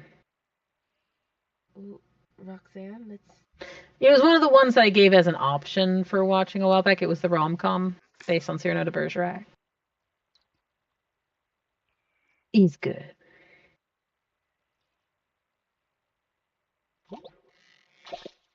not leveled up yet. Hold up. Not to mention, we still have to. I still need to continue connections. We'd started ages ago and just never got back to it.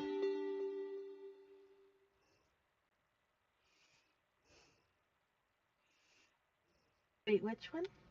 Connections. The one with that was about how different events and discoveries connect to each other in weird ways. Yes, we should finish that as well. I think you got what, like 2 episodes in?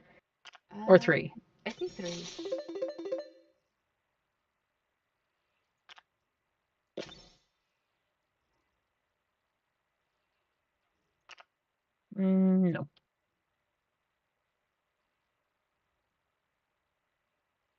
Let's see.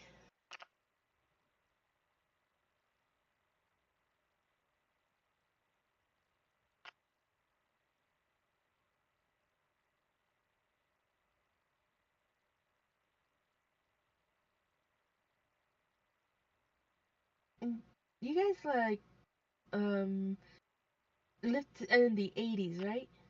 Like were born in the 80s? I was born in the 80s. Law was technically born in the 70s. Okay, from the 3 decades, which one is your favorite? Well, five decades now? Law spent all of 2 years in the 70s. I don't know if she has much of an opinion on those. Yeah, no, I don't have I much would opinion on the 70s. I was only 2. I would still count it. Why not? Mm. I still think of myself as a child of the 80s, even though I was really because I was born in 82. So while I had the bulk of the decade, I was too young for most of it to grasp anything about the identity of the culture. Well, if we're doing that technicality, then I'm the 2000s then. So it's like it's like the age where you start remotely paying attention to the world outside. It was technically the 90s. I just still think of myself as, because honestly the 80s bled into the 90s pretty dang well. Yeah. Did it? I mean, that's the thing about all decades blend into each other. There's still a general character for the overall period of 10 years, but the beginning of a decade is all functionally the end of the previous decade. There's a transitionary period, and then whatever it ends at ends up following through to the next. It's just how time works. Things aren't actually neatly divided. It's not like, rolled over from 89 to everyone said, well, time for something new. Well, because like everything from the last century is so distinctive. You can instantly tell oh, this is from the noughties, this is from the tens, this is from the 20s, 30s, 40s, whatever. After the 2000s, it's so similar. You can't even. It's been a lot more blended. That is true. There are still some trends. Part of it is that the trends really pop out in hindsight. When you're living it, you barely notice. Like you'll notice, oh wow, things have changed since I was younger. But you only really start getting a feel for a decade after there's enough hindsight to stare at it and go, you know what? You distinctively say this is from the 2000s or this is from 2010. Like I can't even Well, think. the noughties was basically kind of the 90s plus. There wasn't too much change from the late 90s through most of the noughties.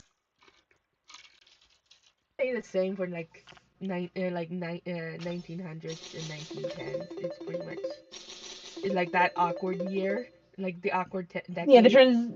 Yeah, kind of. Honestly, yeah. It's like it's kind of like you're starting as a baby, and when you get to the next century, you're an adult, and then you're Honestly, starting over. yeah. I mean, part of it, I think, it might actually be the fact that we do have a collective unconscious understanding of, oh wow, a century ticked over. That is mentally significant for us, and the way we look at and think of time. So there's a bit of, as you kind of get adjusted to the fact of, oh, wow, that's a very numeric change. But yeah, no, I mean, what I recall when I think of, say, the 90s, I basically think first and foremost of the introduction of grunge. Oddly enough, I feel like grunge defined the decade the most, at least from the youthful perspective. Yeah. Because that was our perspective at the time. We weren't adults yet. I was very much a child of grunge. I know you were, but even I recognize it as the first thing that pops into my mind when I think 90s is grunge. I think grunge. I think that burgeoning scene. I wasn't even a part of it. It's just the mental image I get of the decade. I can remember from the 90s is the literally the fashion, and Yeah, which is the bulk of it. Yeah. that's about it. There wasn't a ton of culture. I mean, along with grunge came with a heavier emphasis on skater culture. That I do remember. I remember that. So that had a strong enough vibe because again, the whatever culture or counterculture is most connected to the most distinctive fashion of an era is basically the character of that era, no matter how varied it actually was over the course of the decade. I just remember like kids on skateboards, and I was wearing Mhm. a turtleneck shirt with like tiny flower prints. That's all I remember. I mean, again, I picture the '90s, and I definitely picture skateboarders. I picture the really stupid wide bootleg pants. If I was on a guy, probably falling off, with a tied button-up shirt that would never be worn as a button-up shirt, just worn as basically as a belt, functionally like around the hips, with some sort of t-shirt or possibly layered t-shirts or with a long sleeve shirt underneath, perhaps. Like that's and really messy hair. That's the mental image I get of kids of that era. I got nerd hair in the 90s. Like, I mean, that certainly wasn't me. I did not care about clothes until I hit college. I did not. All I cared about through the end of high school was nothing but comfort. I didn't care at all. I had my favorite colors. I wanted a cut that was comfortable and didn't look atrocious. I frequently eschewed jeans, mostly because in school I didn't want to be bothered to change my pants because I couldn't wear jeans for gym, and I could not be bothered to change my pants out, so I generally didn't wear jeans to school. I just wore knit pants, which were acceptable to wear to gym. And I had no meaningful fashion sense. I did start to experiment with goth sensibilities a bit. I wasn't a full goth. I never had the energy for full goth, but I was at least a casual goth through college. Again, not exclusively, but I had a fair amount. I loved the jewelry, the black aesthetic. I would occasionally put in a bit of effort, but again, I've never had the energy to care enough to put in effort with a capital E to pull off any look. I just cared more about nicer fitting and design shirts and stuff when I actually started caring about clothes. I certainly didn't care about names. I just cared about, ooh, I actually really like this. Feels fancier and prettier and nicer, and it's actually got some shape to it or some pattern to it, or that was my level of caring about clothes. I And now remember. I've kind of half gone back to high school in as much as I'm back to comfort, but I do care more about fit than I used to. I do care about some degree of how it looks, but now with the job that I do, I don't want to wear nice clothes because nice clothes at my work is a bad idea. They will get destroyed. I remember, I think late elementary school up till I think high school, like first year of high school, I was basically cross dressing as a dude a lot. Like, I had like I still had long hair back then, but I was wearing guys t-shirts, guys pants, boxers, uh pretty much I look like a dude. And then and when I got into high school, I started dressing a little bit more feminine, but still like very casual. Mm-hmm. And then when I got into college and up to now, I begin to wear dresses. Because that's the only thing that's actually comfortable. I almost went the reverse. When I was a really little kid, I was so girly. Everything had to have a skirt or a frill. It was all pinks and purples and stuff. And then as I grew, and my hair was short at the time.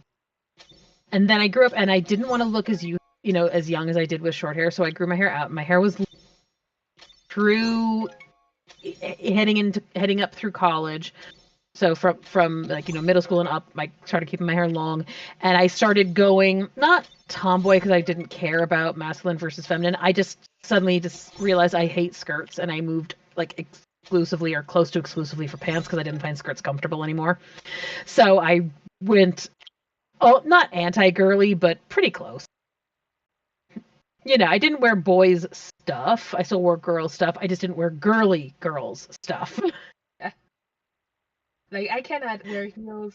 Well, I have heels. I love them. I just can't wear them. No, I've never enjoyed heels. The only heels I've ever found comfortable, weirdly enough, were my tap heels because I did do tap and jazz, and I found that heeled tap shoes, which are basically character shoes, were actually really comfortable for me.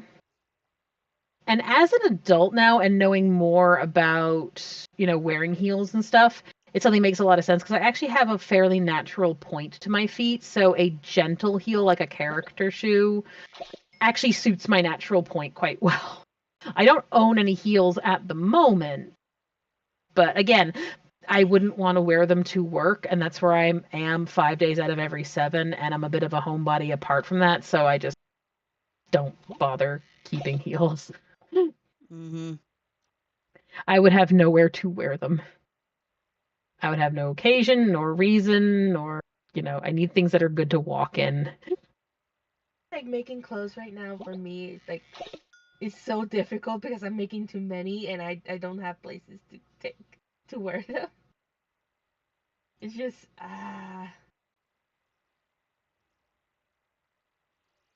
It just means you dress up when you go to the grocery. Mm-hmm. And you can dress up just as you feel like dressing, just as you feel like looking nice. I've done that where I've just put on some of my nicer tops because I feel like looking pretty. Yeah, full gala dress or something like that. Well, I never said you had to go that far. I'm just saying. Yeah, I get what you say. I get what you say, but it'd be so funny. Mm-hmm. I mean, you could. I could, but would. It's an unspoken. I'm not going to say taboo, but it's an unspoken convention that you wouldn't. But there's literally no reason apart from not wanting to damage the dress. Or like it looks. The thing is, I Ignore the don't looks. or Like, embrace the looks. I mean, I think it's just because I grew up going into the city all the time. You can wear anything legal in the city and get nary a look because it's New York City and no one cares. At most, you might occasionally get an appreciative look or a you heading somewhere special kind of thing. But we've gone through New York wearing all kinds of nonsense and things that would stand out, and nobody bats an eye. So I don't care. At least not as far as wearing something outlandish. Mm-hmm. I don't want to wear something that's like, that I've gone to the actually would grocery be. store in cosplay, so Oh yeah, we've gone out in cosplays and costumes and full steampunk gear and SEA period gear, our garbs and stuff. And you just wander down, you hop on the subway. Again, maybe an odd compliment or a going or is this for something special or are you performing or occasionally, but nobody meaningfully nobody looks up. most I get with the steampunk gear is people would end up asking, stopping us for photographs. Oh yeah. If you wear something nice enough, people will stop and ask, "Can we get a picture?" Hey, nerd! Nerd. It's a nerd. there. On my Twitch. In the stream. Ah. It's the nerd. Hello, nerd. That's our friend Sarah from down south. She's a nerd.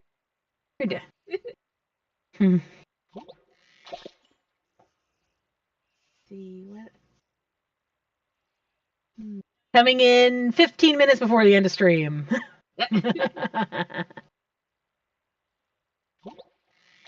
See. What other conversational points? Yeah, exactly. Yeah, she just commented about, you mean like when we dressed in steampunk gear at the zoo and everyone kept stopping us to take pictures? Yep, 100%. Yep. Mm-hmm. That thing. She was like, yeah, she was cooking dinner until now. Have a lovely dinner.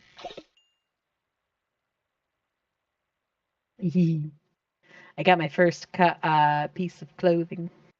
Yay. And I mean, I got it a little bit ago, and I finally figured out how to put it on. Oh, how do you put it on?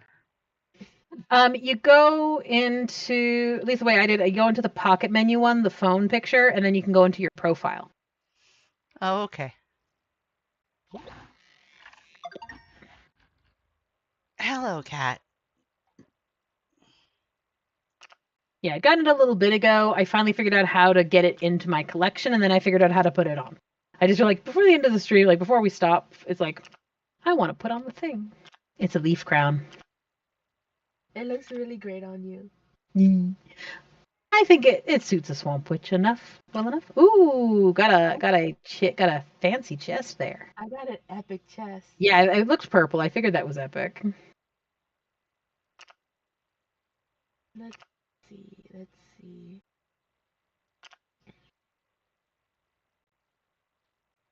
Oh, here's another time question. If you can go back in time to live with whatever decade, what would it be? I wouldn't.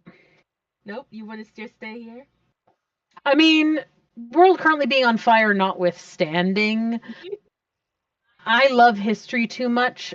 I understand history. The past was not better.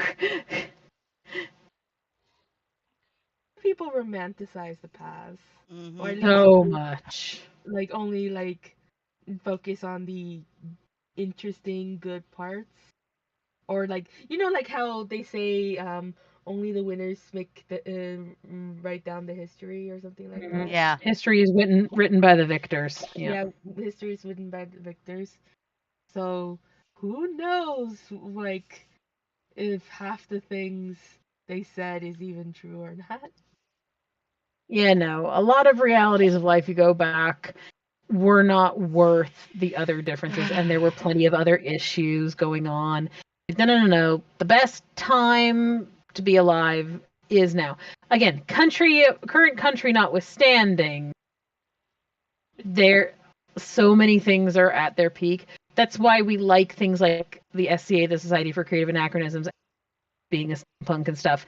Because the whole point of creative anachronisms is you take the bits you want and leave the bits you don't.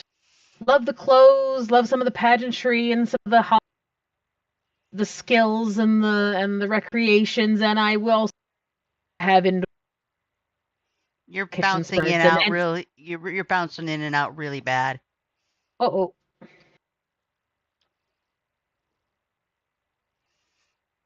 Better? Yeah. Mm-hmm. But yeah, no, we want to have all that other stuff, and then we also want to have indoor flushing lavatories and full kitchens and antiseptic and all that other good stuff. That is very like valid argument. I gotta give you that. The stuff that we want from the past, we have the technology. We can do it. The most I would want to do is go back and observe and take notes on things that have been lost. That I would. And then bring them back.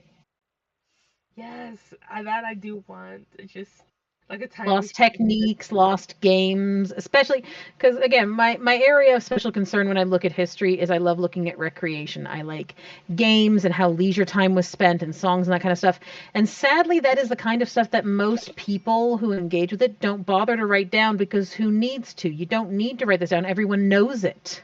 Exactly. It's kind of like when back in like ancient Rome, ancient Greece, and all that, they would talk about a god or a goddess, but they don't tell you what they represent. It's like goddess of harvest, or god of like of the hearth, or what have you.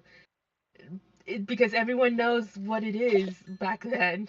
Yeah, people generally don't think to write down things that they think of as common knowledge, because why would you write that? It'd be like writing down instructions on how to use a flush toilet. Why would you do that? Everyone knows how. It's so simple. You wouldn't need to make a record of that. And then in the future, somebody's going to be like, what is this bowl thing? Yeah, it's a...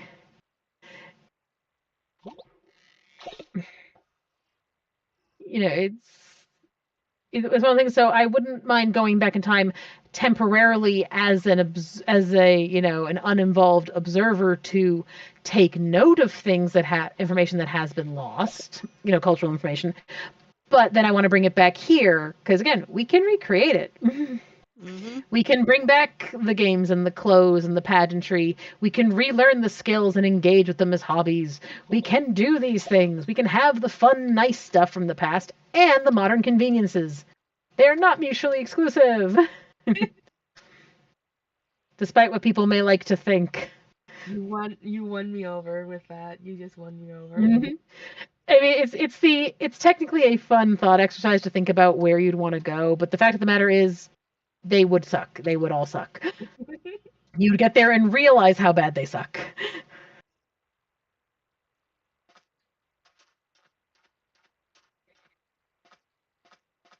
Let's see. You got 5 minutes, so maybe one more talking point. How about you guys? I've been asking the questions. What about you guys? I mean, that tells you a lot about these streams. We don't normally bother coming up with the questions. It's quite interesting when you like have talking points. It's like you just saw how time flew by like nothing. Mm-hmm. To be fair, mostly the stream time tends to fly by. Yeah, we just get focused on things and stuff, and we'll just chatter with people and periodically each other. I don't know. How about a Minecraft question of the new stuff coming out in the recent drop? Anything particular you're looking forward to? Honestly, I haven't seen the new stuff, so so I can't really say. Well, the single biggest thing, or at least the most significant thing, is they're introducing variants for the farm animal. Oh yeah, I did see that. Mm-hmm. So far they've got pigs and cows. I would expect chickens to be next. Yes, I wouldn't chickens say no are to sheep, next. though. They've hinted at it's going to be chickens. I wouldn't mind seeing some sheep variants, but I can understand how that might be tricky with the dyeing. Yeah, that one might be a little bit more tricky, so I don't see them doing that this time. It's purely visual, but I don't care. It's still what I want. They've added bushes Literal bushes. and firefly bushes. Yes, the fireflies. Yeah. They finally brought the fireflies back. I'm very excited for the fireflies. They finally realized what we've been saying. Just turn them into a particle effect. It's fine. That's all we want. We want the ambiance. Ambiance. I just have. When are they gonna let the have the torches in your hand actually glow? There's already mods for that. They're not going to reinvent those mods. That's not a mod. Yes, it is. No. I mean, like Minecraft themselves. That's not a mod. Like they should have done that by now. But that's just it. They're not going to because the mod exists. Yeah, I mean they got on the new lighting engine and stuff they've been working on for the Xbox and basically the Bedrock version. That one will have kind of a nice glow even when you're holding the torch and stuff, but it's the dynamic lighting, but but it's going to be pretty much exclusively Bedrock because Bedrock doesn't have access to the mod. Mm-hmm. Like the mod exists, it would be reinventing the wheel and it would be removing something that already works perfectly functionally. The development team doesn't mind adding stuff in that exists in mod if it's their own twist or if they're using it to build off of stuff, but just something that already exists and is easy for people who really want it to get, they're not going to do that. Especially since in a way that's kind of snubbing the community. Okay, who put the time and the trouble to do it and keep it up and use it and do all that stuff, That's fair.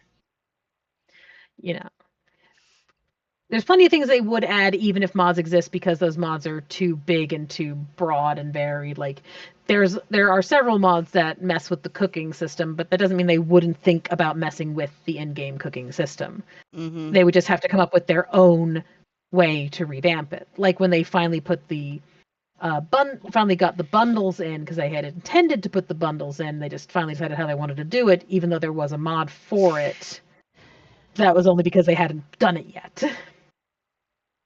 That they did. As a layman person, Hmm? like I only say as a layman person, like for example, if somebody's not really like tech savvy when it comes to mods, or who are very not knowledgeable of to alter a file, or how to um how to get something with and fix it within the file. You know what I mean? Yeah, I mean, I'm not big on using mods in broad, so I'm not too bothered by it overall. Though I have found that when I do work with Minecraft mods, they're actually pretty user friendly for the most part. They're not that hard. If you desperately want it, it wouldn't be too hard. Any of us could probably help you if you wanted to get the dynamic lighting mod going. I would love that for Realms, because like I it's just so much easier. Hey La, I have unlocked the floral forest. Woo! I got the floral forest already as well. I'm not surprised, but you started before me, so Yeah. Because I'm now at fishing level 10, so I think that has something to do with it. Mm-hmm.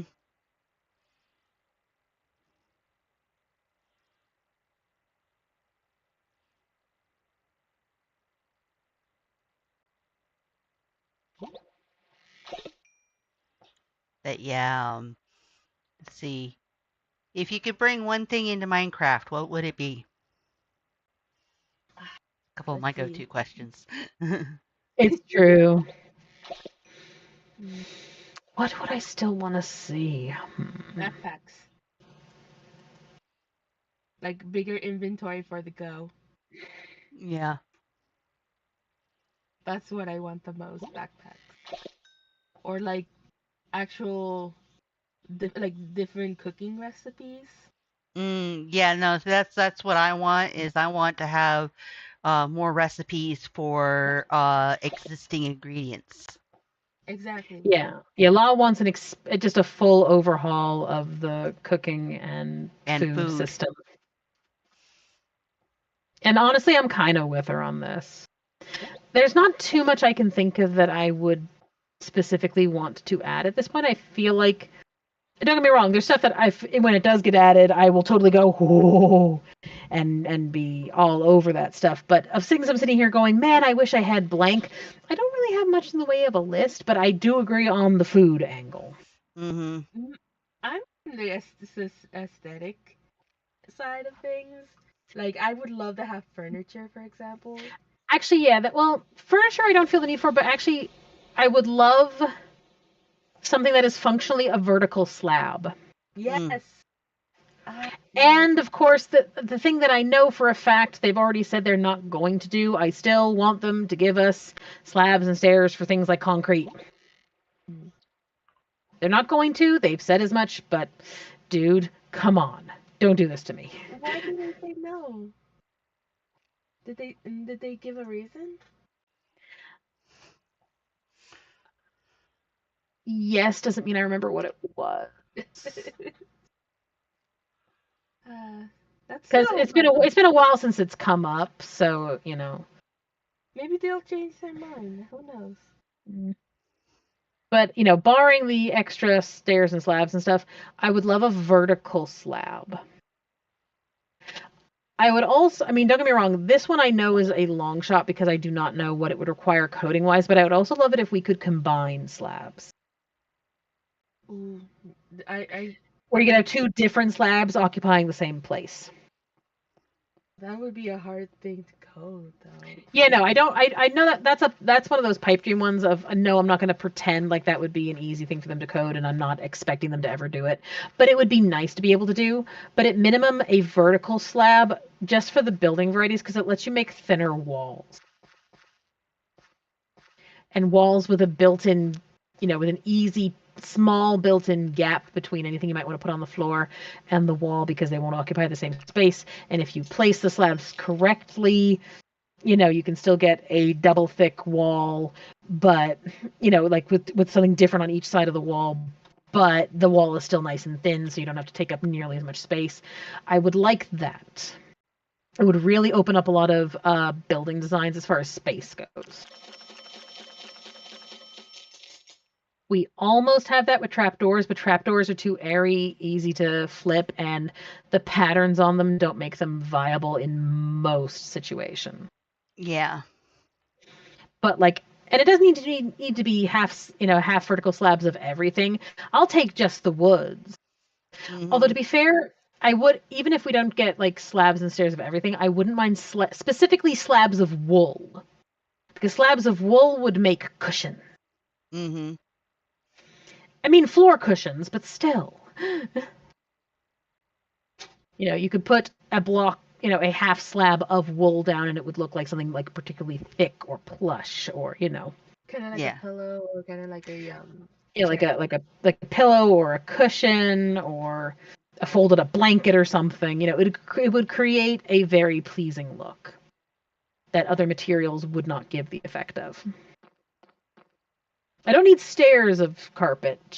Stairs of wool, but slabs of wool would be nice. Ooh, got a spirit. How do I sell my stuff? You go to the vendor. Hang on, let me I've got a hook in, so let me catch a fish real quick. Vendor.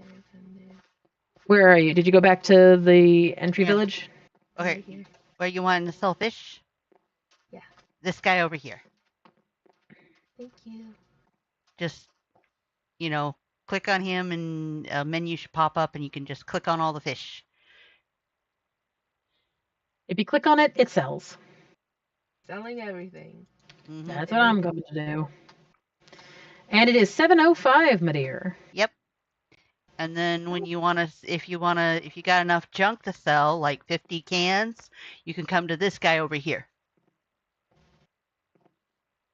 And he'll have a little pop-up menu. You just click on, because you can see it there where they'll show you the cost of how many you got versus how many is there, what you need of rustic can or, kelp or whatever and stuff. And then when you have enough, which will show green, you just click on that and then it'll say purchase and you'll say yes. And you'll get either currency or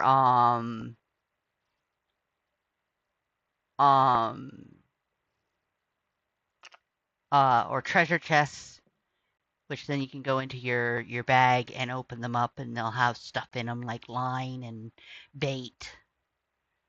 Mm-hmm. And things that you can use to help improve your fishing odds.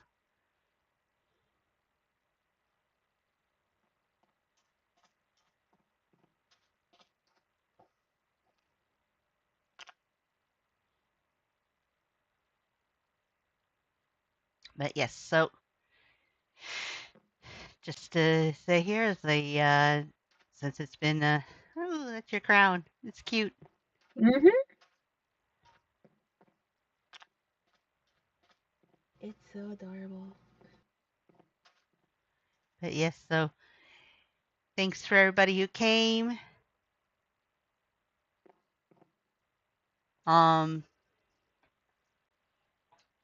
Sorry, I gotta take care of something here. And you got a bot just posted on my channel. Ugh.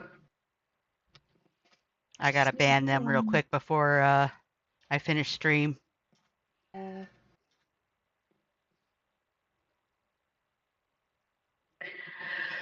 I just need one rough. I need one more rough pearl.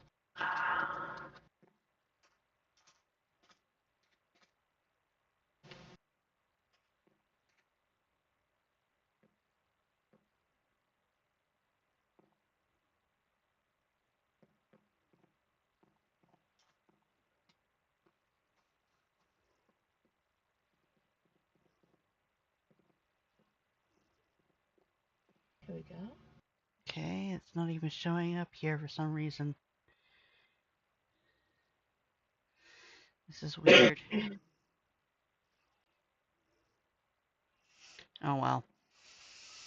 Anyway, thanks to everybody who came, whether you're here for a short time or a long time. And, everyone be well, stay safe, and when all else fails, just go fishing. All right. Bye-bye.